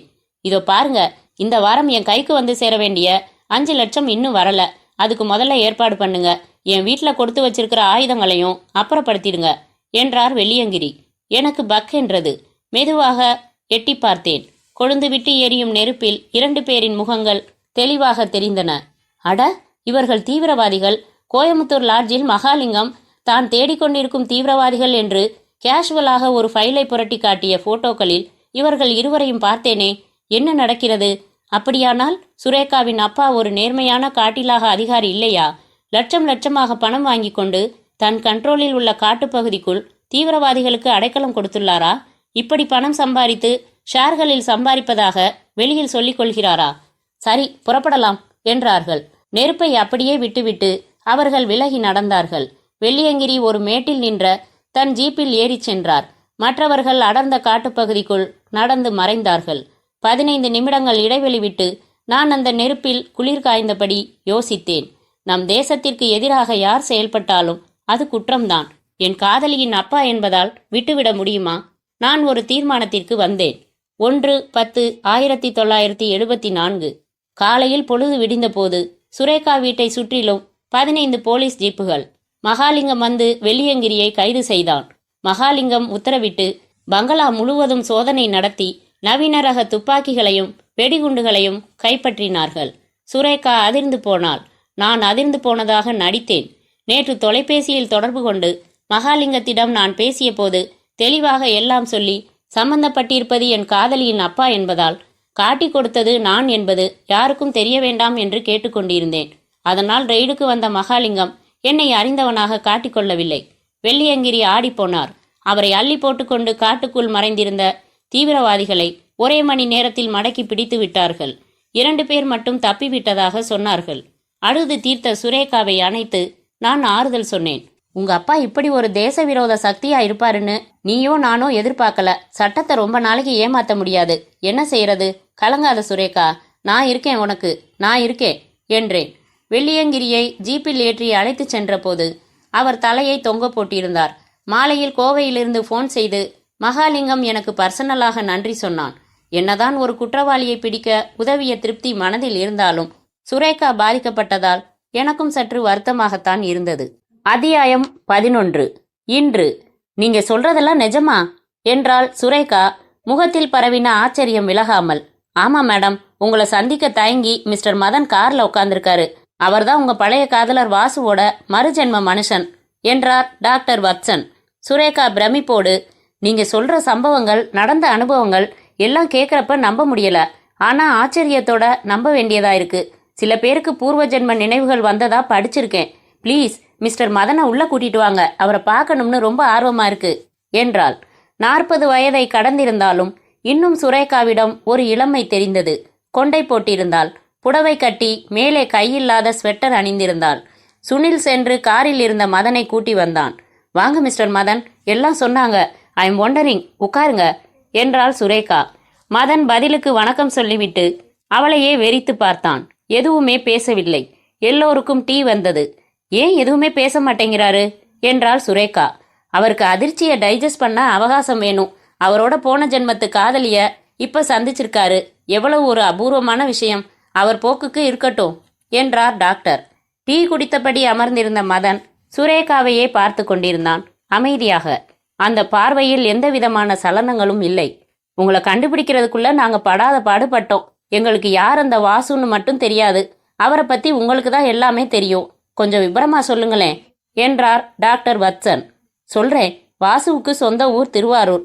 அப்பா இல்ல, அம்மா மட்டும். ஒரு தங்கை, ராஜின்னு பேரு. இங்க என் ஃப்ரெண்டோட எஸ்டேட்டுக்கு சூப்பர்வைசர் வேலைக்கு அப்ளை செஞ்சிருந்தாரு. நானும் என் ஃப்ரெண்டும் அவ அப்பாவுமா சேர்ந்து அவரை செலக்ட் செஞ்சோம். வந்து வேலையில சேர்ந்தாரு. முதல் சந்திப்பிலேயே எனக்கு அவர் மேல ஒரு ஈடுபாடு ஏற்பட்டது. ரொம்ப சீக்கிரத்துல நாங்க காதலர்கள் ஆயிட்டோம் என்று துவங்கிய சுரேகா காதலை விரிவாக சொன்னாள். ஊரில் தங்கை பிரச்சனை சொல்லி அதை இவள் அப்பா தீர்த்ததை சொல்லி, அவர் பணத்தை ஊர்ல கொடுத்துட்டு திரும்புறாரு. மறுநாள் எங்க அப்பாவை சிபிஐ வந்து கைது செஞ்சது. தீவிரவாதிகளுக்கு அவர் அடைக்கலம் கொடுத்திருக்காரு. எனக்கே தெரியாது. பெரிய அதிர்ச்சி. அந்த அதிர்ச்சி முடியறதுக்குள்ள மறுநாள் எங்க டிரைவர் ஓடி வந்து இன்னொரு அதிர்ச்சியான தகவல் சொன்னான் என்றாள். என்ன அது? காட்டோரமா வாசு பிணமா கிடக்கிறதா சொன்னான். அலறி அடிச்சு எல்லாரும் போனோம். சுடப்பட்டு செத்திருந்தாரு. தப்பி ஓடின தீவிரவாதிகள் அவரை சுட்டுட்டதா சொன்னாங்க. இவர்தான் தீவிரவாதிகளை காட்டி கொடுத்தாருன்னு சொன்னாங்க. இவர் எப்படி காட்டி கொடுத்தாருன்னு எனக்கு புரியவே இல்லை. அப்புறம் அப்பா அரெஸ்ட் ஆகி வாசுவும் செத்ததும் நான் பைத்தியம் பிடிக்கிற நிலைமைக்கு வந்துட்டேன். குன்னூர்ல இருக்கிற சித்தி வீட்டுக்கு போயிட்டேன். அப்பா 5 வருஷம் ஜெயில் தண்டனை அனுபவிச்சுட்டு வெளியே வந்தாரு. 5 வருஷத்துல என் மனசுலயும் ரணங்கள் ஆறி இருந்துச்சு. எனக்கும் ஒரு எதிர்கால வாழ்க்கை வேணும்னு எடுத்து சொல்லி எங்க அப்பா எனக்கு கல்யாணம் பண்ணி வச்சாரு. மறு வருஷம் இறந்துட்டாரு. I am happy now. ஆனா திடீர்னு பழசெல்லாம் நினைக்கிறப்போ மனசு கலங்கிடும். என் ஹஸ்பண்டுக்கு எல்லாம் தெரியும் என்றாள் சுரேகா. வாசுவோட அம்மா தங்கை எல்லாம் என்ன ஆனாங்க என்றான் சுனில். வாசு கொலை செய்யப்பட்ட செய்தி தெரிஞ்சு அதிர்ச்சியிலேயே அவங்க அம்மா போயிட்டாங்க. அபசகுணம்னு சொல்லி ராஜியோட கல்யாணம் நின்று போச்சு. நான் ராஜியை இங்கே கூட்டி வந்துடலான்னு போனப்போ அவ அங்கே இல்லை, எங்கன்னும் தெரியல. ரொம்ப நேரம் பேசி கொண்டிருந்து விட்டு புறப்படும் வரை மதன் அவளை உற்று பார்த்து கொண்டிருந்தானே ஒழிய எதுவுமே பேசவில்லை. காரில் திரும்பிய போது டாக்டர் கேட்டார், ஏன் மதன் எதுவும் பேசல? பேசணும்னு தோணல. என் மனசுல பெரிய புயல் அடிச்சு ஓஞ்ச மாதிரி இருந்துச்சு. எனக்குள்ள விடுகதையா சுழன்றுகிட்டு இருந்த எண்ணங்களுக்கு பதில் கிடைச்சதிலேயே ஒருவித திருப்தி இருந்துச்சு என்றான் மதன். ஆனா நடுநடுவுல எனக்குள்ள ஒரு ஆத்திரம் வந்துச்சு டாக்டர். ஆத்திரம்னா? திடீர்னு எந்திரிச்சு போய் அவங்க குரல் வலைய நெரிக்கலாமான்னு ஒரு ஆத்திரம். காதலனுக்கு துரோகம் செஞ்சுட்டு வேற ஒரு கல்யாணம் பண்ணிக்கிட்டதுக்காக ஒரு கோபம் வந்துச்சு உள்ள. அது மதனோட கோபம் இல்ல, போன ஜென்மத்து வாசு கொஞ்சம் கொஞ்சம் உள்ள இருக்கான் இல்லையா, அந்த வாசுவோட கோபம் என்றார் டாக்டர் வத்சன். காட்டேஜில் நண்பர்களுடன் படுத்துறங்கி கொண்டிருந்த மதன் திடீரென்று வெறி பிடித்தவன் போல எழுந்து கத்தினான். டேய், சுரேகாவை கொல்லணும். என்ன காதலிச்சது உண்மைன்னா நான் செத்தப்புறம் அவளும் செத்திருக்கணும். அதான் அமரக்காதல். எனக்கு துரோகம் செஞ்சுட்டு இன்னொருத்தனை கல்யாணம் பண்ணிக்கிட்டாளே, இன்னொருத்தனை தன்னை தொடவிட்டாளே, சண்டாளி. எல்லோரும் அரண்டு போனார்கள். என்னடா இப்படி கத்துறான்? அவன் கத்தல, இப்ப கத்துறது அந்த போன ஜென்ம வாசு. ஆளுக்கு ஒரு பக்கமாக திமிருகின்ற அவனை அமுக்கி பிடித்து முகத்தில் தண்ணீர் தெளித்து அவனை மதனாக்குவதற்குள் ரொம்ப சிரமப்பட்டார்கள். 1 மணி நேரத்திற்கு அப்புறம் அவன் ஆர்ப்பாட்டம் அடங்கி உறங்கி போனான். மற்றவர்களும் படுத்து கொண்டார்கள். ராத்திரி 1 மணி சுமாருக்கு யூரின் போவதற்காக எழுந்து விளக்கை போட்ட சுனில், எங்கடா மதனை காணோம் என்றான். இரவு உடையில் இருந்தால் சுரேகா. தன் அறைக்குள்ளேயே உலாத்தி கொண்டிருந்தாள். மதன், சுனில், டாக்டர் வத்சன் வந்து சொன்ன அதிர்ச்சியான உண்மைகள் அவளை உறங்க விடவில்லை. வாசல் அழைப்பு மணி சத்தம் கேட்டது. இந்த நேரத்தில் யார்? வேலைக்காரர்கள் பின்புற குவார்ட்டர்ஸுக்கு படுக்க போயிருந்ததால் இவளே சென்று கதவை திறந்து வியந்தாள். அட வாங்க மதன், நான் உங்களை பத்தி தான் நினைச்சுக்கிட்டு இருந்தேன். என்ன இந்த நேரத்துல வந்திருக்கீங்க? நான் மதன் இல்லடி. அது யாரு? உன் கள்ள காதலனா? நான் வாசுடி. என்ன தெரியல? மாஞ்சு மாஞ்சு உன்னை காதலிச்சனே. பேசியபடி அவள் அருகில் வந்தான். சுரேகா, எனக்கு இப்போ ஒரு உண்மை தெரிஞ்சாகணும். சொல்லு, உன் வாயால சொல்லு. எப்படி உனக்கு மனசு வந்துச்சு? எதுக்கு என்று திணறி கேட்டாள். என்னை கொலை செய்யறதுக்கு என்றான் மதன். அவள் மிரண்டு போய் நின்றாள். இப்ப நீ சொல்றியா இல்லையா? தம்பி, இத பாரு, நீ மதன், உட்காரு, உணர்ச்சி வசப்படாத. மறுபடி என்ன வேற பேர் சொல்லி கூப்பிடாதடி கழுத. நான் வாசு, உன்னால சுட்டு கொலை செய்யப்பட்ட வாசு, சரியா? ஏன் கொன்ன? ஓகே, சொல்லிடுறேன். ரெய்டு வந்த சிபிஐ ஆபீசர் ஃபோன் பண்ணி வாசுவுக்கு நன்றி சொன்னப்போ எக்ஸ்டென்ஷன் போனை எதேச்சையா எடுத்த நானும் கேட்டுட்டேன். எனக்கு ஒரே ஷாக். எங்க அப்பாவை காட்டி கொடுத்தது வாசுதான்னு தெரிஞ்சதும் எனக்கு கோபம் அதிகமாயிடுச்சு. எங்க அப்பா என்னதான் தேச துரோகம் செய்திருந்தாலும் அவரை உயிருக்குயிரா நேசிச்சே. எனக்கு காதல் 2ஆம் பட்சம் தான். அதனால மறுநாள் நான் வாசுவை தனியா பேசணும்னு சொல்லி காட்டுப்பகுதிக்கு வர சொல்லிட்டு நானும் போய் அப்பாவோட வேட்ட துப்பாக்கியால ஷூட் பண்ணிட்டு சத்தம் போடாம வீட்டுக்கு வந்துட்டேன். தீவிரவாதிகள் சுட்டுட்டாங்கன்னு புரளிய கிளப்பி விட்டு நம்ப வச்சேன். மிஸ்டர் மதன், அப்ப இருந்த என் கொந்தளிப்பான மனநிலையில நான் செஞ்ச கொலைய நினைச்சு அப்புறம் எத்தனை தடவை வருத்தப்பட்டிருக்கேன் தெரியுமா என்று நிமிர்ந்தவள் அதிர்ந்தாள். மதனின் கையில் இப்போது விரிக்கப்பட்ட கத்தி இருந்தது. கண்களில் இறைமேல் பாய தயாராயிருக்கும் ஒரு வேங்கையின் ஆவேசம் இருந்தது. நோ நோ, ப்ளீஸ் வேணா என்று அவள் பின்னாலேயே நகர்ந்தாள்.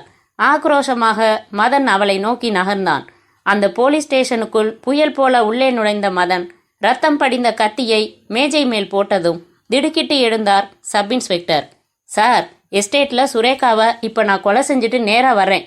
நான் தப்பி ஓட விரும்பல. அவ என்ன கொலை செஞ்சா, நான் அவளை கொன்னுட்டேன். ஸ்டேட்மெண்ட் எழுதிக்கங்க. என் பேர் வாசு, ஊர் திருவாரூர் என்றவனை பிரமிப்போடு பார்த்தார் சப் இன்ஸ்பெக்டர். நீதிமன்றத்தில் விசாரணை கூண்டில் மதன், கையில் தராசுடன் கண்களில் கருப்பு ரிப்பனுடன் நீதி தேவதை. பொக்கைவாய் தாத்தா படத்துக்கு கீழே விதிவிலக்காக கண்ணாடி அணியாத நீதிபதி. பப்ளிக் ப்ராசிக்யூட்டர் வழக்கை விவரித்த பிறகு டிஃபென்ஸ் லாயர் எழுந்து தன் தரப்பின் மறுப்பை விவரித்தார். யுவர் ஆனர், இந்த நீதிமன்றம் விசித்திரமான வழக்கை சந்திக்கிறது. இங்கே நிற்பவர் மதன். இவர் போன ஜென்மத்தில் வாசு. போன ஜென்ம நினைவுகள். மதன் தன் போன ஜென்மத்து காதலியை கொலை செய்தபோது அவரை ஆக்கிரமித்திருந்தவர் வாசு. மதனுக்கும் சுரேகாவுக்கும் நேரடியாக எந்த பகையும் இல்லை. யுவர் ஆனர், நமது பப்ளிக் ப்ராசிக்யூட்டரின் கைகளை ஒரு பெண்ணின் கழுத்தில் வைத்து அவர் கைகளின் மேல் என் கைகளை வைத்து அழுத்தி நான் ஒரு கொலை செய்தால் அப்போது குற்றவாளி நானா ப்ராசிக்யூட்டரா இங்கே குற்றவாளி நான் தான் என்று குழந்தை கூட சொல்லும். பிராசிக்யூட்டரின் கைகள் ஒரு ஆயுதமாக பயன்படுத்தப்பட்டது. அதுபோல வாசு என்கிற போன ஜென்ம ஆசாமியின் ஆத்மாவுக்கு மதன் என்கிற இவரின் உடலும் மூளையும் ஆயுதங்களாக பயன்பட்டன என்பதே என் வாதம். இதேபோல 82இல் சூரத் நகரில் ஒரு விசித்திர கொலை வழக்கு. இதேபோல போன ஜென்ம ஆத்மா இந்த ஜென்ம பிறப்பில் கொலை செய்த வழக்கு எண். அந்த வழக்கில் இந்த ஜென்மத்து மனிதர் மேல் குற்றமில்லை என்று நீதிபதி தீர்ப்பு சொல்லியுள்ளார். டிஃபென்ஸ் லாயர் வழக்கை அட்டகாசமாக நடத்தினார். மதன் செயல்பட்டது போன ஜென்ம நினைவுகளில்தான் என்பதை டாக்டர் வத்சன், சுனில் மற்றும் நண்பர்கள் என்று ஏராளமான சாட்சிகளை கொண்டு நிரூபித்தார். இறுதியில் நீதிபதி, ஏற்கனவே சூரத்தில் நிகழ்ந்த இதே மாதிரியான வழக்கின் தீர்ப்பை அடிப்படையாக கொண்டு மதன் நிரபராதி என்று தீர்மானிக்கிறேன் என்றார். விடுதலையான மறுநாள் மதனும் சுனிலும் கடற்கரையில் உட்கார்ந்திருந்த போது மதன் கேட்டான், சுனில், நீ என்னோட உயிர் நண்பன் தானே? ஆமா, என்னடா திடீர்னு சந்தேகம்? எனக்கு உன்கிட்ட மட்டுமாவது உண்மை சொல்லணும்னு ஆசை. தயவு செஞ்சு நீ சாகர வரைக்கும் யார்கிட்டையும் சொல்லாத என்றான் மதன். நான் தாம்பரத்துல அனாதை இல்லத்துல இருந்தப்போ ஒரு நாள் ஒரு ஆள் வந்தான். என் பேரை சொல்லி கூப்பிட்டு மெட்ராஸில் உள்ள ஒரு ஆஸ்பத்திரியில ஒரு வார்டில் உள்ள ஒரு அம்மா என்னை உடனே பார்க்க விரும்புறதா சொன்னான். புரியாம வந்து பார்த்தேன். அவங்களுக்கு 40 வயசு தான் இருக்கும். ஆனா ஹார்ட்ல ப்ராப்ளம். கடைசி கட்டத்துல இருந்தாங்க. எல்லாரையும் போக சொல்லிட்டு என்னை பக்கத்துல உட்கார வச்சுக்கிட்டாங்க. அப்புறம் முதல்ல என்னை மன்னிச்சிடுப்பான்னாங்க. நான் தான் உன்னை பெத்த அம்மான்னாங்க. பேரு ராஜின்னாங்க. டேய், என்னடா சொல்ற நீ? ஆமா சுனில், வாசுவோட தங்கை ராஜி தான் அவங்க. கல்யாணம் நிச்சயமானதும் அந்த உரிமையால அவங்களும் மணிகண்டனும் ஒரு நாள் சந்திச்சு அத்துமீறி பழகிட்டாங்க. வாசுவும் அவரோட அம்மாவும் இறந்து கல்யாணம் நின்னதும் எங்க அம்மா போய் கதறி இருக்காங்க. எங்க அப்பா இறக்கப்படல. எங்க அம்மாவுக்கு ஆதரவு இல்ல. செஞ்ச தப்புக்கு சாட்சியா நான் உருவானேன். தாலி இல்லாம குழந்தை பெத்துக்கிட்டா ஊர் பழிக்கும்னு திருவாரூர் விட்டு வேற ஊர் போய் ஏதோ பொய் சொல்லி ஒரு ஆஸ்பத்திரியில என்னை பெத்துக்கிட்டாங்க. என்னை ஒழுங்கா வளர்க்க முடியாதுன்னு உணர்ந்ததால தாம்பரம் அனாதை விடுதி தொட்டில்ல கொண்டாந்து போட்டுட்டாங்க. ஆனா அப்பப்ப வந்து தன்னை அடையாளப்படுத்திக்காம பார்த்துட்டு போயிருக்காங்க. அப்புறம் எங்க அம்மா சாகர நிலைமையில இருந்ததால என்கிட்ட உண்மைகளை சொல்ல வரவழைச்சாங்க. தான் இருந்த சின்ன குடிசையோட சாவியை கொடுத்தாங்க. அங்கே ட்ரங்கு பெட்டியில என் மாமா வாசுவோட டைரிகள் இருக்கு, பிரிச்சு பாருன்னு சொன்னாங்க. போய் படிச்சு பார்த்தேன். எல்லாம் புரிஞ்சுது. ஒண்ணு மட்டும் புரியல. என் மாமாவோட சாவுக்கு சுரேகா தான் காரணம்னு பட்டவர்த்தனமா அதுல இல்ல. மறுநாள் ஆஸ்பத்திரிக்கு போனப்ப எங்க அம்மா இறந்துட்டாங்க. எங்க அம்மாவை நான் பார்த்ததை யார்கிட்டையும் சொல்லல. எங்க அம்மாவை நிராகரிச்ச எங்க அப்பனை பழி வாங்கணும்னு வெறி வந்து விசாரிச்சப்ப அவன் ஒரு பஸ் ஆக்சிடென்ட்ல இறந்தது தெரிஞ்சுது. அடுத்து என் வெறி என் மாமா சாவுக்கு காரணமா இருந்தவங்க மேல திரும்பிச்சு. லா காலேஜ் புக்கு புரட்டினப்போ சூரத்துல நடந்த அந்த விசித்திர வழக்கு பத்தி முழுக்க படிச்சேன். திட்டம் போட்டேன். என் மாமா வாசுவோட மறுஜென்ம பிறப்பு தான் நான்னு முதல்ல ஓங்கிட்ட ஆரம்பிச்சு நடிக்க ஆரம்பிச்சேன். அப்புறம் டாக்டர் வத்சன் எல்லாரையும் நம்ப வச்சேன். என் மாமா டைரியில கதை மாதிரி விரிவா எல்லாம் எழுதி வச்சிருந்தது உபயோகமா இருந்துச்சு. சுரேகாவை அன்னைக்கு அவ வாயாலேயே அவ தான் மாமாவை கொலை செஞ்சான்னு மிரட்டி சொல்ல வச்சு அப்புறம் நான் அவளை கொலை செஞ்சேன். திட்டம் போட்டபடி போலீஸ் ஸ்டேஷன்ல வாசு மாதிரி பேசினேன். நான் நினைச்சபடி திறமையான வக்கீல ஃபாதர் ரொசாரியோ ஏற்பாடு செஞ்சாரு. அந்த சூரத் கேஸ கோர்ட் செஞ்சாரு அவரு. சட்ட பிரச்சனையிலிருந்து தப்பிச்சிட்டேன் என்றான் மதன். அவனை ஆச்சரியத்தோடு பார்த்தபடி இருந்தான் சுனில். முற்றும்.